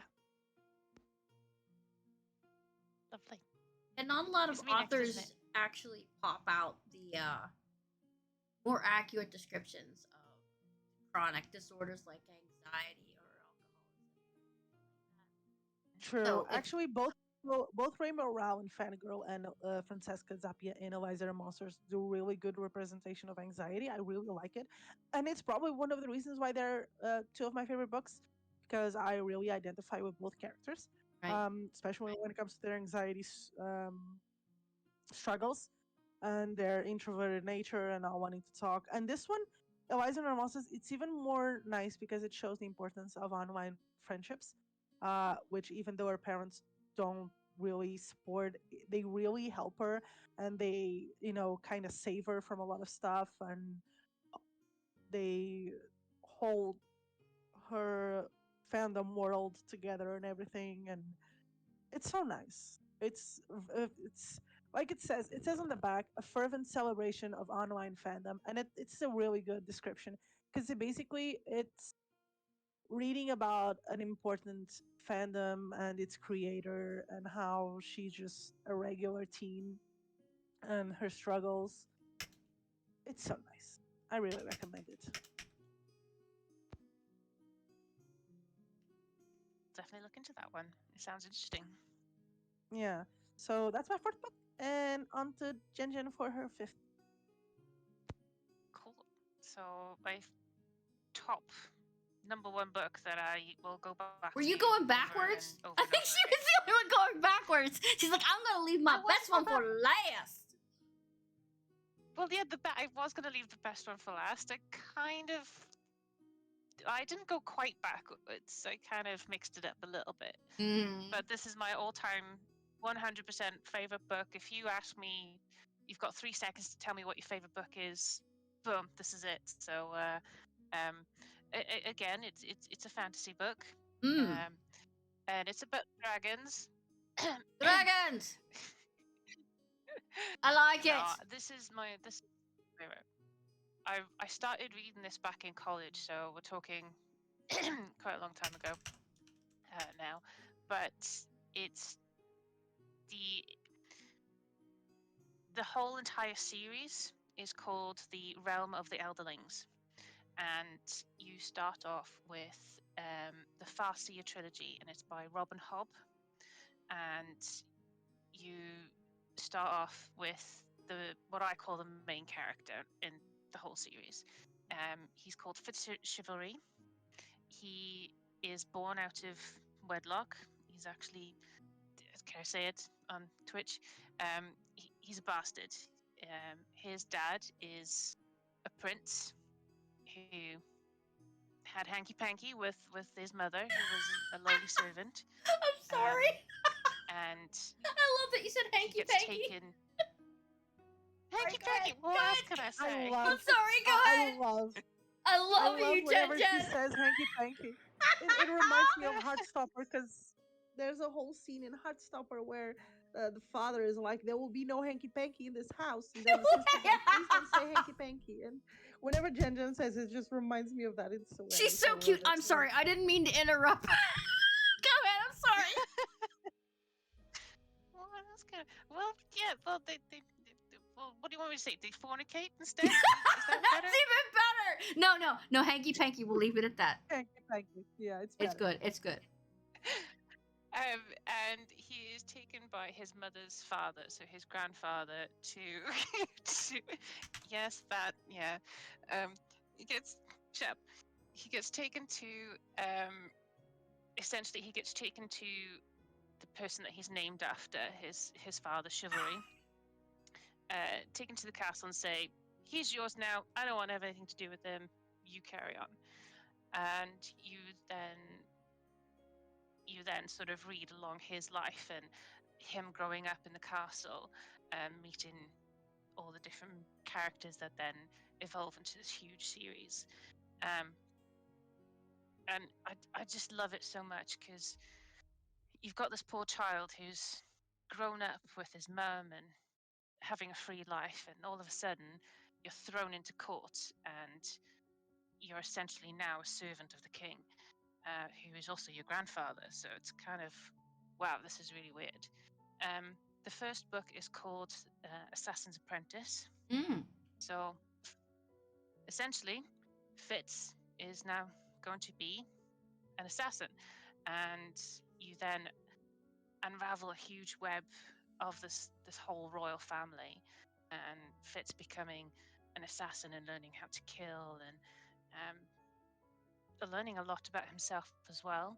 And he meets the Fool, who is your court jester, and very fast becomes very close friends with the Fool.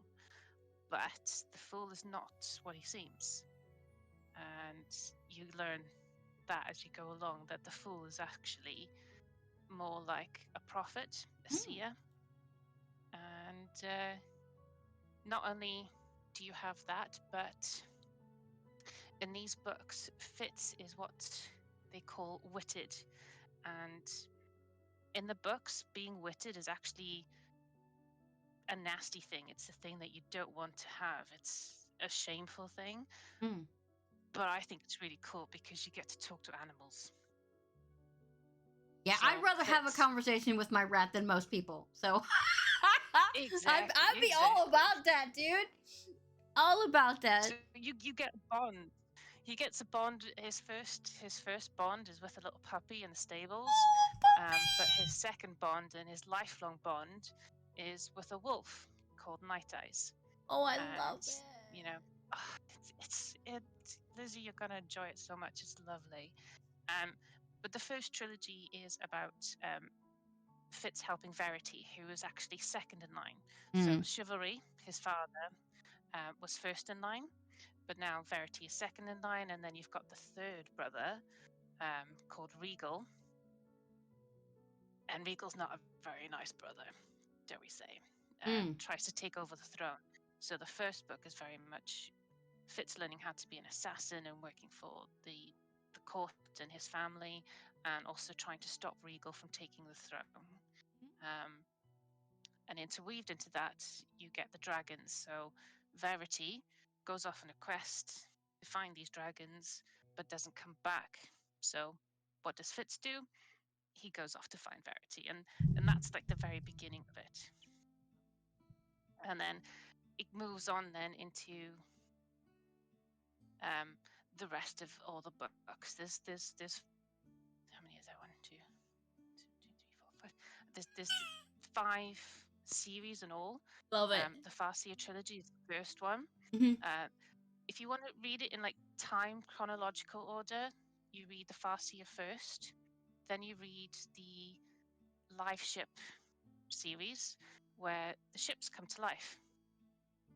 And you can talk to your ship, and the ship can tell you what's going on, and that again is very intriguing. And then you move on again to Fitz's story in the Tawny Man, and then back again to the Rainwild Chronicles, which delves further into the dragon side of the whole series. And then finally, the last series is when Fitz is much older, and he meets up again with the Fool, and it's their story, which I haven't read yet, so I can't talk about that one much. I don't mean to interrupt you, but thank you, Professor, for the raid. I appreciate you. How was your stream? I hope it was all good and copacetic. You're playing Resident Evil. Hell yes! Anyway, thank you so much for choosing me to raid. We're doing a podcast today with my 2 special guests, JenJen and Alexia. We're talking about our top 5 favorite books. We like our book. I don't know why I said books like that, but yeah. Please pull up a chair and join in. Book hype! That's right.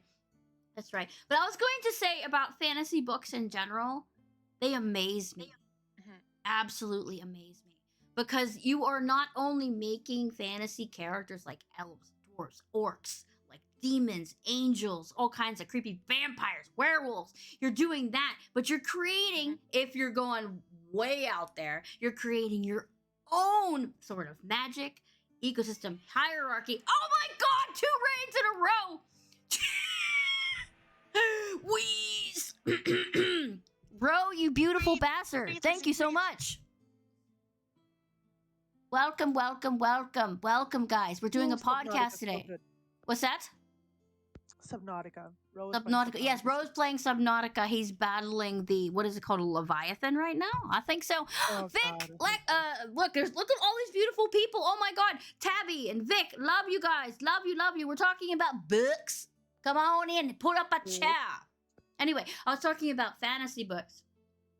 I'm really into. I was wanting to dip my toes lightly into the steampunk genre because there's a lot of cool shit in steampunk, man. They got the flying ships and cannons and all kinds of cool stuff. Love it. It's so good. But you have to create. The writer itself has to be a deranged maniac to actually concoct all these things all together because you have the political hierarchy, the environment, the places, the towns, the people, the characters, the dynamic, the plot, the villain. All of that smashed into a gigantic big sandwich with barbecue sauce. Oh my god, thank you for the follow, Little Red Heidi! Anyway, don't breathe in between sentences. Welcome on in. But yes, Exactly. Like I have huge respect for all authors who just create this world that you can read Right? about. But fantasy and sci-fi, especially the space opera sci-fi as well, where you literally you're out in space. How they managed to bring not only a storyline but this whole world, this imaginary world, and Exactly. maps and talk about all this stuff is it's huge, and I think that's why it's my favorite genre of all. It's just Huge respect to them. Huge respect. it's not real. Yeah, it's huge reality. Yeah, because fantasy is its own ball game by itself. I mean, anybody. I mean, not anybody, but you could. It's easier to write, I guess, modern because you are in the modern. But if you're writing about elves and princes and kings and dragons and shit like that and magic flying around, that's cool shit, dude. Because that's coming from your own brain. That's you're concocting that in your own bread. It's like just shaking that up like popcorn. It's like, yes, give me all of that goodness because I want to know about it. When I was doing, I don't know if you're familiar with the novel writing months, the 30-day writing for 50,000 words for 30 days. I did that 4 times. One of my last books, actually wasn't my last book, but the book before that, I did a steampunk novel called Death Gloom, which was like zombies and steampunk put together, which was amazing. One of my main characters was a plague doctor. Fucking amazing to write all of that cool shit. I was like, yes, this is so good. But it takes a lot of work because I had to actually build up this city and create a pandemic in a city and what would happen to the political scheme. So it was like, hats off to you fantasy writers because most people can write books. It's obvious by fan fiction, but to write a fantasy novel, yeah, you go. I love it. Crazy for it. So super, super good. So yes, I wrote every book that you suggested down. I'm gonna read that. Absolutely. It's the number one book I would highly recommend anyone who's even starting on a fantasy genre. Read Robin Hobb. She's an excellent author. But in terms of creating a fantasy world, I really want to talk about J.R. Tolkien. He wrote a language first before he wrote the books, the Lord of the Rings books. I mean, how cool are you to create Elvish and then like, okay, I'm going to write a book about this and I'm going to write a book for my son because there isn't any books like that out there for my son to enjoy. And along comes The Hobbit, and I just think, how did you get from writing a whole language to then writing The Hobbit and then writing this epic story? Bro. We don't talk about the Lord of the Rings because it is its own entire universe. I love it. It's like Star Wars and Lord of the Rings are absolutely amazing both together. It's like, what kind of madness what shrooms were you eating to create that? Okay, because I love it. The dwarves, the elves, and everything battling back and forth. It's like, yes, please, get it, give me it all. Because I am a super nerd, okay? You give me the Force, you give me lightsabers, you give me magic, you give me magical horses and trees that talk. Yes, I am about it. My sister and I sat down one evening and we ate an entire Troyer Farms cake and watched the entire Lord of the Rings series, and we were sick, but we were happy because we got to watch fantasy goodness. Oh, it was all up in one little package. It's great. It's fabulous. You can lose yourself in it. That's the greatest thing about books, is because you can detach from the shit that you're living in currently, which is the world, and go, I'm gonna go read about the dragons, or this person who can talk to animals. You can be this. I can be a ghost trying to find out who killed me. I can solve a murder mystery. I can be Sherlock Holmes. I can be all of these things. And you're like, I can leave this shitty world for a couple of hours and just release, de-stress, and just be inside the writer's head. It's like, what visions, what incredible things. It's like painting with words. It's absolutely masterful, and I love it. Writing and reading go hand in hand, and they're absolutely wonderful. And you can't tell me otherwise. Rant, Nope, and rant, agree. and rant, and rant. Sorry, once you get me started. Okay, right.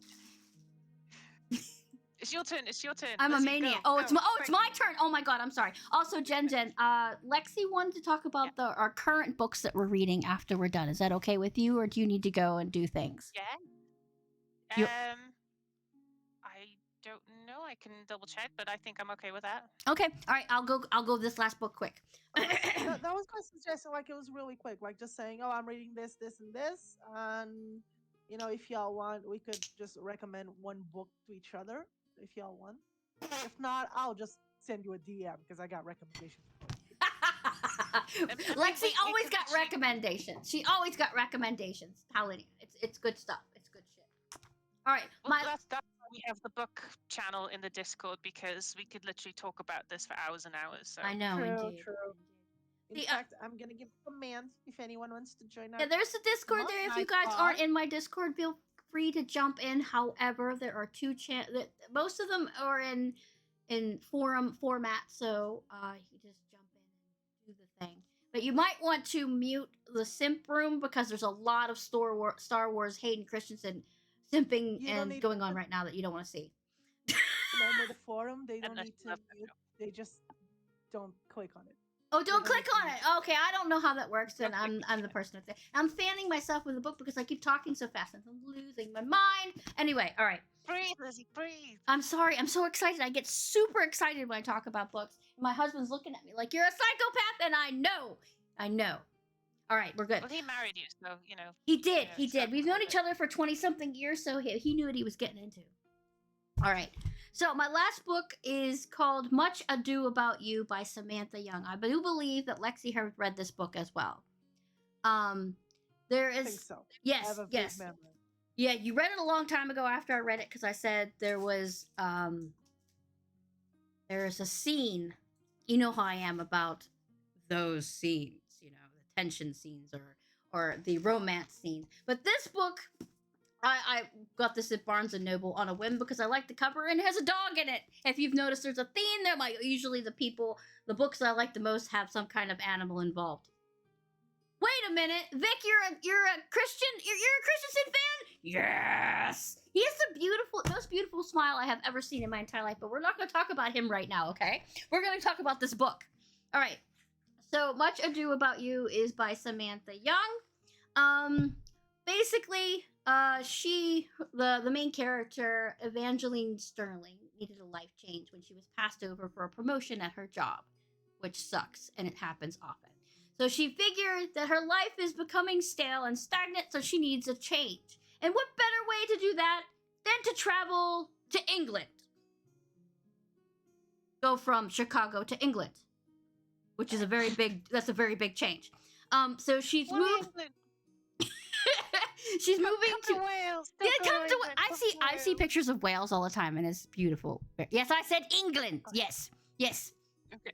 So she moves to England at a small, quaint English village. So she wants to hang out there, and she comes into, when she's looking for a position there, when she moves into her little house, she takes a job at a small bookshop. Yes, a book nerd in a bookshop. And then it's also, because it's a small, quaint town and all of that, you have the same thing as I said at the other book with the drama murder drama with your llama, with the small communities, new person come in, and some people are going to be weary about that, and then some people are going to welcome you immediately because that's the way small towns work. Either they hate you or you love you, or you're outcast. So, and but they started to like her, and she was like, okay, da da da, and eventually the book owner wants to give her the shop and all of that because they don't want it anymore. So she's like, oh, cool, I'll take that, and she starts to reinvent herself in this new town, which is nice. Because she has a lot of history, a lot of baggage history with her, a lot of with her family and all of that. So she's working through that, and then she starts meeting people, and she also finds her love interest. And this dynamic between these two is the I like you, but I can't like you. And then he's like, I like you, but I wait. And I like this dynamic, which is good because he eventually convinces her that this relationship will be a good thing. And it's wholesome and sweet, and I love it. But the scenes in it, oh my god, when they finally get together, it's like fucking rockets and rainbows. It's like, yes, is she does like him, but she feels like she can't like him. That she's not good enough. You know what I mean? A lot of people feel like that. It's like he's too good for me. But he's like, oh yes, yes, I'd like you, please. Let's do the thing. And she's like, nah, nah, nah, nah, nah, nah, nah, nah. You're too much for me, and I'm not good enough. But that kind of thing. And then they have this dynamic back and forth, and it's a really, really good book. Go check it out. Trust me, it's a good book. I read it in like 2 days, and it was awesome. I wanted people to shut up around me because it was so good. You know what I mean? You dive into a book, you can no longer hear. You're like tunnel visioned, and you're into this intimate world. It's so good. Oh my god, it's so good. Anyway, what was I saying? Yes, go get this book. She has written other books, but this one so far is the best I have seen through the entire series. Because everybody has that thing of self doubt for looking for a partner. It's like, am I good enough for this person? Question yourself after having trauma in your past through that, of your family not giving you enough respect or not giving you encouragement or whatever. You start to doubt yourself. Like, am I really what they say? And he just brings her out of that. I mean, but it's good. I love it. It's all bunch of good. Yes, I do recommend it. All right. Sorry, Lexi, go ahead. It's my turn, right? Yes, it's your turn. Go do the thing. Okay. So my fifth book, which is very debatable. Okay, it was hard to choose a fifth book. I'm Mm-hmm. not gonna lie, but I ended up choosing The Firebrand by Marion Zimmer Bradley. Now, I would like to give the disclaimer that yes, Marion Zimmer Bradley is a shitty person. In case no one knows, she's most famously for having written the Mr. Avalon, but she's also famous by having enabled her husband to abuse her daughter. So, yeah, shitty person. However, she's actually a good writer, so I'll give her that. This book, Firebrand, is a retelling of the Trojan War by the perspective of Cassandra. For those who are not familiar with the Trojan War is a mythical event originally recounted in the Iliad by Homer, and it is basically the war between the Trojans and the Greeks. And Cassandra is the daughter of the Trojan king, and she's cursed by Apollo by the gift of prophecy. However, Apollo tried to, hanky panky with her, and she said no. And that because of that, Apollo cursed Cassandra, and her curse is that she does have the gift of prophecy. However, nothing that she says people will believe her, and this is actual myth. This is actually how it happens. And this book grabs that and essentially runs through the Trojan War from the point of view of Cassandra and the point of view of never being believed in, which, if you think about it, it's a really good an, analogy for being a woman because no one ever fucking believes you, especially when it comes to doctors and shit. So it's a really, really good book. And it's between this one and The Mist of Avalon, this one speaks closer to my heart because of the Greek setting, but The Mist of Avalon is also very good, especially the first one. But yeah, I really like it. And if you like Greek retellings, of which we have a lot of them right now, but if you like them, this is one of the first, like for so many years, like the Greek retellings that we now see that there's a bunch of them. You just go into a bookshop and you got like 10 of them on a shelf. Up until 4 or 5 years ago, you didn't have that many. Really, you did not have that many. You had like Firebrand and Song of Achilles and Circe, and that's it. And even Circe and Song of Achilles have been published in the last 10 years. So there's not a lot of Greek retellings. You got a bunch of Celtic retellings, you got a bunch of Norse retellings. You don't have a modern Greek retellings. I mean, now you do, but you didn't have. So it was really special. And another reason why this book is very special to me, and this is going to sound very sappy, but me and my boyfriend, excuse me, my fiance, we originally met when I was in university. We both, I studied history, he studied archaeology, and our courses at our university are the first 2 years are together. So you have classes with the peeps studying archaeology, and they have classes with us. So I had a lot of classes with my current fiance. And at the time, we were just friends. And he knew I liked classical antiquity, and he's a fanatic for the classical antiquity. He's even worse than me. If you get him to talk, he's even worse than me. And he lent me his copy of Firebrand, and I loved it when I read it. And then, funnily enough, I only gave it back after we started dating. So I kept his copy for over 5 years. And then when we started dating, I was like, okay, I know we're gonna live together at some point, but this is starting to be awkward. So here's your book. I'm gonna buy a copy for myself, and I did. And the copy I have, it's also a secondhand copy, and in Portuguese because his was in Portuguese, and it's exactly the same copy as is. Um, and I love it not only because the story is amazing and I really like it, but also because it gives me that funny memory of being the first book he ever lent to me. And also, if I can be even extra sappy, when we were still friends, yes, this man did a lot of pinning over me. He gifted me a book of children's fairy tale because I liked it, and he gifted to me, and I still have it. I always took very good care of it. And then we started dating, and the bastard told me that was actually his book from childhood, and he liked me so much he wanted me to have it, and he gave it to me. And now it's funny because we're gonna live together, so it's still gonna be his. And yeah, that's very sappy. Yo, that's wholesome as fuck, dude. It is. It's so That's sad. When he adorable. told me, I was like, "What do you mean you gave me your copy?" And he was like, "That's the copy I used to read when I was a child, and I wanted you to have it." And I was like, Oh my god, I love your hubby even more now. "He's amazing." And yeah, I do have that copy. It's over there. It's such a nice copy. I'm gonna have to take a photo to share on the Discord. And yeah, that was the second book he gave me, and then he's given me a bunch of books because he's feeding into my addiction, as a good hubby does. Hashtag Um, hubby doing it right. Hubby doing it right. Yeah, that's the fifth book. Yay! We did it. We got through the list. I swear to God, Did I it. am so sorry I went off on The Shining. I have a problem with that book, okay? But yes, well, those are our book I mean, selections. You're lucky I have a cough. Otherwise, I would have talked a bunch about the books, but I try to be short exactly because of my throat can't handle me talking for a long time. So yeah. Yes, yes, indeed. But yeah, those are our top 5 books. If you need any of those repeated, you can go back through the podcast, or we can send you the list in the books and podcast section of our Discord. More than happy. If you guys want to say what you're currently reading, because I'm currently reading the X Hex, which I'm finding absolutely amazing. The beginning scene with her in the bathtub hexing her ex-boyfriend was the Yes, I'm funniest so happy. fucking thing I've ever listened to in my life. I was like, oh my god, they're so funny. But yeah, That was actually, I forgot you were reading it, and like I wrote here the recommendations that I wanted to give both of you, and that's yours. So I do no longer have a recommendation for you. I would have to think. Mm, But yeah. that's such a good book. It's You're so gonna love it. funny. Oh my god. There's this book I read a long time ago about a witch in a kitchen witch in disguise.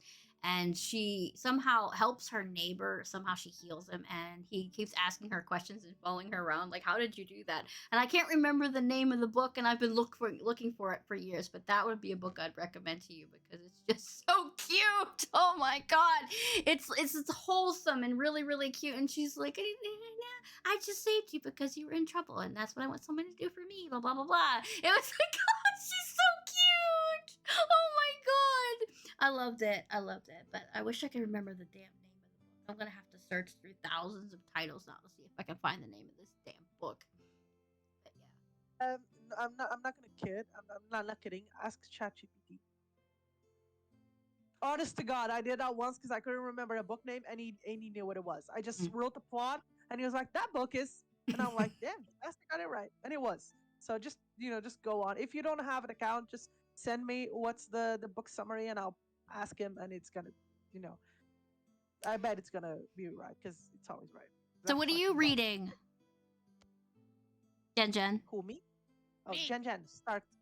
Yeah, start by you. You Let's are go with way the too easy quiet. You one. gotta jump in here, JenJen. Get them fists up. Okay. I'm too polite. You know me. You know Don't me, be polite. Alexia, Just I'm jump too in and polite. say, "Would you shut the fuck up? I'm trying to talk here." I'm reading, as per usual. I'm reading two at once.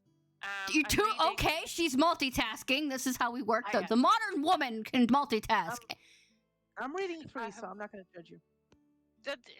I was reading 3, but I've just finished one, so I'm down to 2 now. So I'm Right. reading Whispers of a World Breaker by Corey Ratcliffe. Surprise, surprise! It's a fantasy book about dragons again. I wonder if she likes um, dragons, chat. I do like dragons. I love dragons. I think It's okay. they're awesome You can love creatures. dragons all you want. But this one is slightly different in the fact that for a very long century time period, the elves were essentially the dragon masters. They were the ones that the dragons chose to be dragon riders until one day the human guard that was guarding these dragons that were traveling from one place to the other to stop the orcs from stealing the eggs. He accidentally touches one, and he then now has to look after a baby dragon and becomes the first human dragon dragon mage, Mhm. for a very long time. And he then discovers that he has powers as well, but he can essentially can bring about complete chaos and disorder to the world. So I'm Like only me. just starting to read that. No, I'm just kidding. Go ahead. The other book I'm reading is a romance book.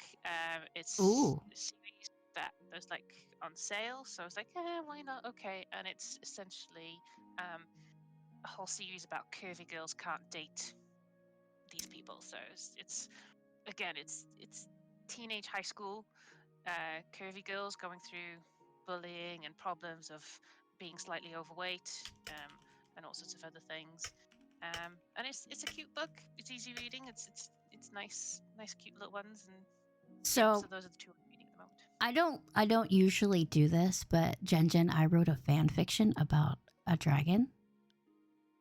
Did you? I did. It was actually a prompt that one of the people when I was big on Tumblr gave me.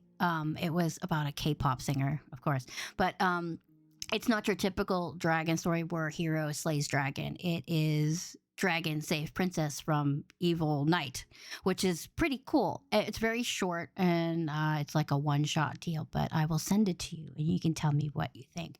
I don't usually let people read what I write because I think I'm garbage. It's just something I like to write. Quiet, Lexi! I've read your fan fiction. I can say that you're not. And yeah, as my mom just said, I'm Welsh, so yeah, I have to love dragons. But because it's that's a how- very cute story. Well, not cute, but it's interesting. It's an interesting take on the story. I never went any further with it, but I liked it. I probably have the habit of doing that, of just lay gasp. Wait, why are you gasping, Vic? But I have a habit of writing like the beginnings of stories, and then I stop. I just stop, and I just because I have this trauma somewhere with writing that I just can't get past, and I'm working on it. Positive harassment and positive harassment. Yes, I know. I'm sorry.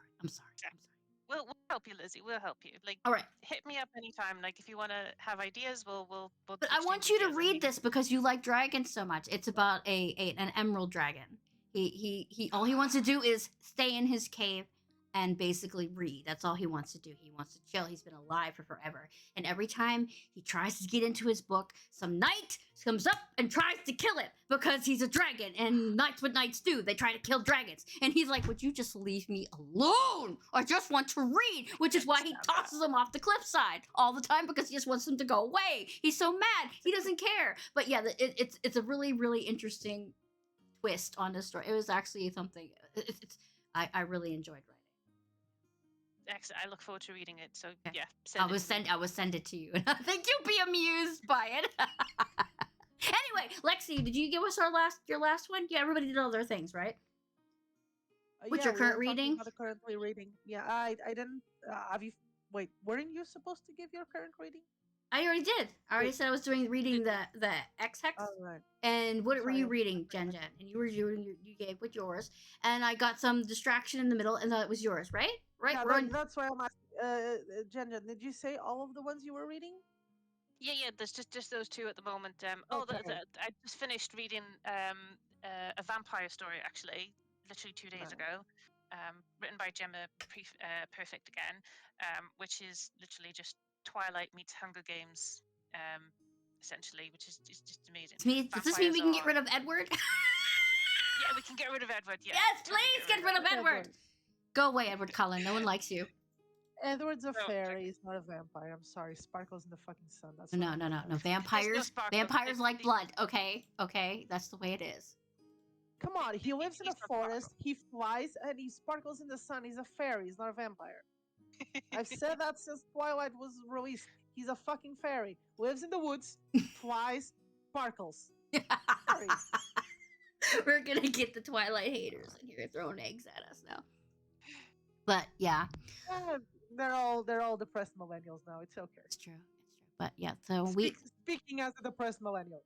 and I'm very sorry, chat. I said this was only supposed to be an hour and a half, and we're hitting the 2-hour mark because I can't shut up. Look, don't worry. Lizzie, quiet. It's Lexi's turn now. Yeah, Lexi, go ahead. Sorry, I'm going. So I'm going. I'm reading 3 books. 2 of them are nonfiction. I am currently reading. I'm in a classics mood, so I've been reading classics, and I am currently giving it a try. The book about from a Portuguese author, or by a Portuguese author. English is dead. It's called The City in the Mountains, and it's by Queiroz, which is a famous Portuguese author. He is mostly known by having written or wrote whatever The Mayas, which is a fucking huge ass boring book that I had to read in high school. And my god, that book's awful. It's basically about 2 siblings fucking. That's all I can remember from. It's horrible. But this book, The City in the Mountains, is one of my favorites from my. It's one of my boyfriend's favorites, so I am giving it a try. I'm also reading for my uni syllabus, The Sacred and the Profane by Mircea Eliade, which is a book on religious anthropology. And today, I unexpectedly started to read a biography called Scott Cunningham: The Path Taken, Honoring the Life and Legacy of a Wiccan Trailblazer by Christine Cunningham Ashworth, which is basically the biography, or in this case, it's not really a biography. It's like more it's not written by him, so it's not an autobiography. It's kind of a biography written by his sister. And Scott Cunningham, to those who don't know, is a very prominent and important figure in the Wiccan and neo-pagan movement, especially in the late 80s, beginning 90s. He totally had an absurd influence on neo-paganism today, so it's very, very important. And yeah, so The City in the Mountains by Queiroz, Sacred and the Profane by Mircea Eliade, and the biography from Scott Cunningham by Christine Cunningham Ashworth. That's what I'm currently reading. As you can see, I'm a very boring person who reads nonfiction for fun. So yeah. Wait, you're a boring person? Since when? I mean, ma'am, I'm reading a book on religious anthropology for fun. I mean, I kind of have to read it for class, but I am genuinely enjoying it. I don't understand how you just said you were boring and now. Anyway, classic fiction. So most people find that I don't think. I I don't think watch it's that important to documentaries read. about serial killers. Okay, no. same, same. Especially that YouTube channel that has like videos 2 hours going into Dude, interviews Mr. with Ballin. people getting. Okay. Yeah, go watch Mr. Ballin. He has all that mystery stuff on there. Yeah, you are not boring. You are the squishiest squish that ever could be squished, and I love you to death. Oh. And I can't hear anything otherwise. You too, Jen. You are a gem. Oh, I'm falling out of my chair. Okay, I'm good. But yeah. Bro, you are the Like, if smartest you're- person whatever I you're know. I don't reading, want to hear you're nothing reading. about you either. Anyway, what did you say, JenJen? I'm sorry. No, that's fine. It's just whatever you're reading, you're still reading, whether it be fiction, history. True. If you're reading something Yes! that you're enjoying, You're reading. keeping your brain alive. You're making the chaos up there. You're taking all the stressors out. You're like going off on True. little adventures True. whenever you read. So it's perfect. Unless you're a writer too, and then you're obsessed with an idea and you keep writing it in your head and over in your head and over in your head. And it's like, please stop that. Please stop. You're supposed to be doing your job. Stop thinking about dragons or stop thinking about zombies or whatever you're thinking about. It's horrible. But anyway, yes. Yes, that Also, if you allow me, I have one recommendation for each of you. Go ahead, go do it. So, I fucking hope you haven't read any of this, because if you did, I'm sorry, I'm not going to go through my list to find others. Lizzie, I had the XX, but while you guys were talking, I went and checked and found. I think you would love Legends and Lattes. I don't know if you've read it yet. It's really good. It's a low stakes That's on my fantasy list. book. It's so good. Like, it's basically let me go and get the description. Legends and Lattes, yes. So the synopsis, it's high fantasy with a double shot of self-reinvention. Worn out after decades of packing steel and raising hell, Viv, the orc barbarian, cashes out of the warrior's life with one final score. A forgotten legend, a fabled artifact, and an unreasonable amount of hope leads her to the streets of Toon, where she plans to open the first coffee shop the city has ever seen. It's so good. It's so cozy and fantasy-esque, and it has a lot of descriptions about food. You're gonna get hungry after. What was the this. most It's so, recent so one I good. got? Something about how to kiss your elf?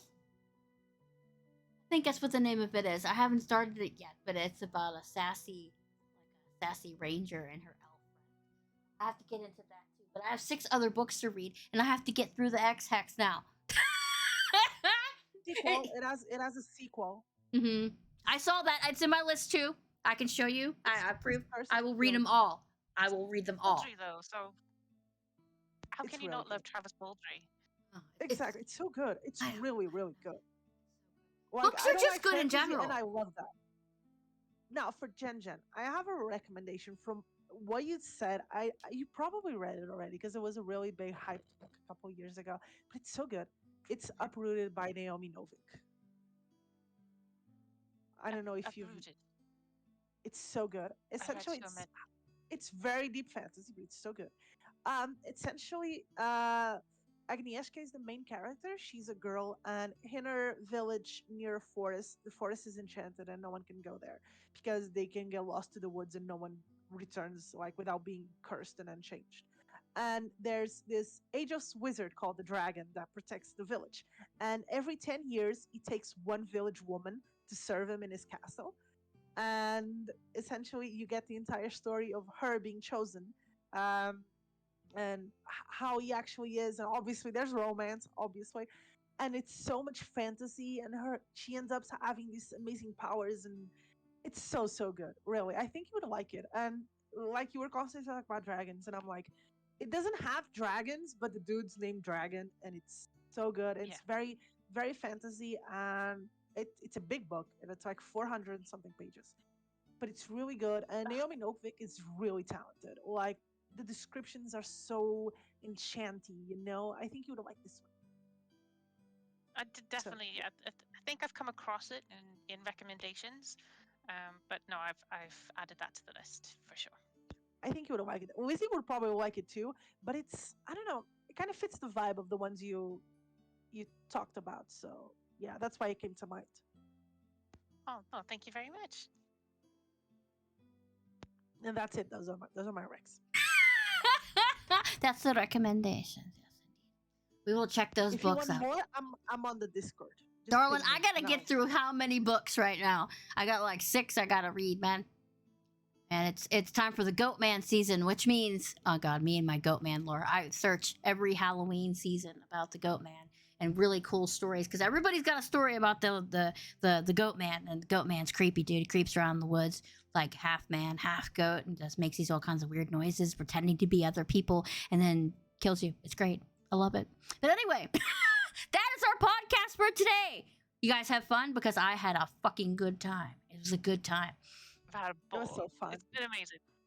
And thank you, JenJen, for joining us. We will definitely try to have you back again when we talk about movies or whatever. And Lexi, I love your face. Thank you for joining me again for a podcast. And you're going to be my co-host for our new podcast, History is Weird. Yes, starting on September 30th. Yes, we'll be And talking that's about part of Greek my mythology, and then October will be Plague Doctors, my favorite subject. We'll get on. Yes. I love Plague Doctors. But yes, but we'll set that, and I hope you guys can join us for that. Yes, indeed. Thank you all for being here. I appreciate all of the support. If you're not in the Discord, please join the Discord. Our next podcast will be on the 30th. And then next month I have a podcast with Miss Lozzie about Resident Evil fan theories, and you know that's going to be all ranting, all of it. All the ranting. But yeah. So if you guys want to hop off, you can. I'm just going to do some hoopla and find somebody to raid. So that's up to you. I know, JenJen, you have stuff to do. Yeah. Yeah. Thank you ever so much, Lizzie. It's been a ball. And I lovely will- to meet you again, Lexi. I will send you the link, JenJen, whenever I copy it over to YouTube, okay? I love you, girl. Big hugs. Thank you. Love Bye, you too. JenJen. Bye. I'm Bye-bye. Bye. I'm gonna hop off too, cause throat. Throats and all. killing, Get some I'm get gonna some find- tea, soothe that all up. But thank you, Lexi Lou. I love you so much. And Thank Try you to- for try to having me. rest. I love you. I love you. Bye-bye. Bye bye. Tell me how did the experience go. That's lovely, Discord. I appreciate that. Guys, thank you so much for joining me, Lexi and JenJen, to talk about books. I hope you found some books that you want to try out and read, or if you have some suggestions, put them in the Discord. I'd love to know. Anyway, and the schedule is there for the fan theories. Let me see. Oh, thank you very much, Ro, for the raid, and Professor Ethical, thank you also for the raid. And Mally, thank you for the 5 gift subs, you psychopath. I love you dearly.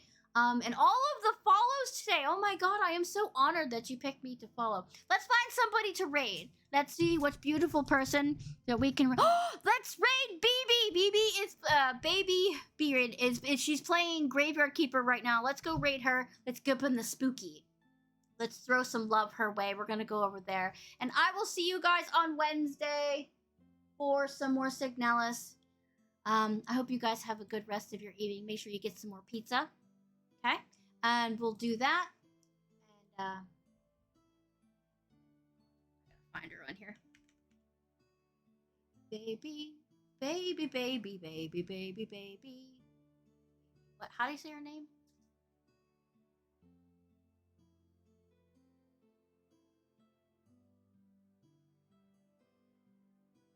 I was very proud of myself. I didn't over explain things.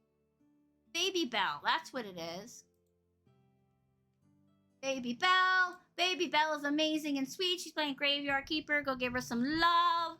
All right, guys, I will see you on Wednesday. Take care of yourself. I will see you in Discord. Send me pictures of Pedro because that always makes me happy. And Halloween things because Halloween things are amazing.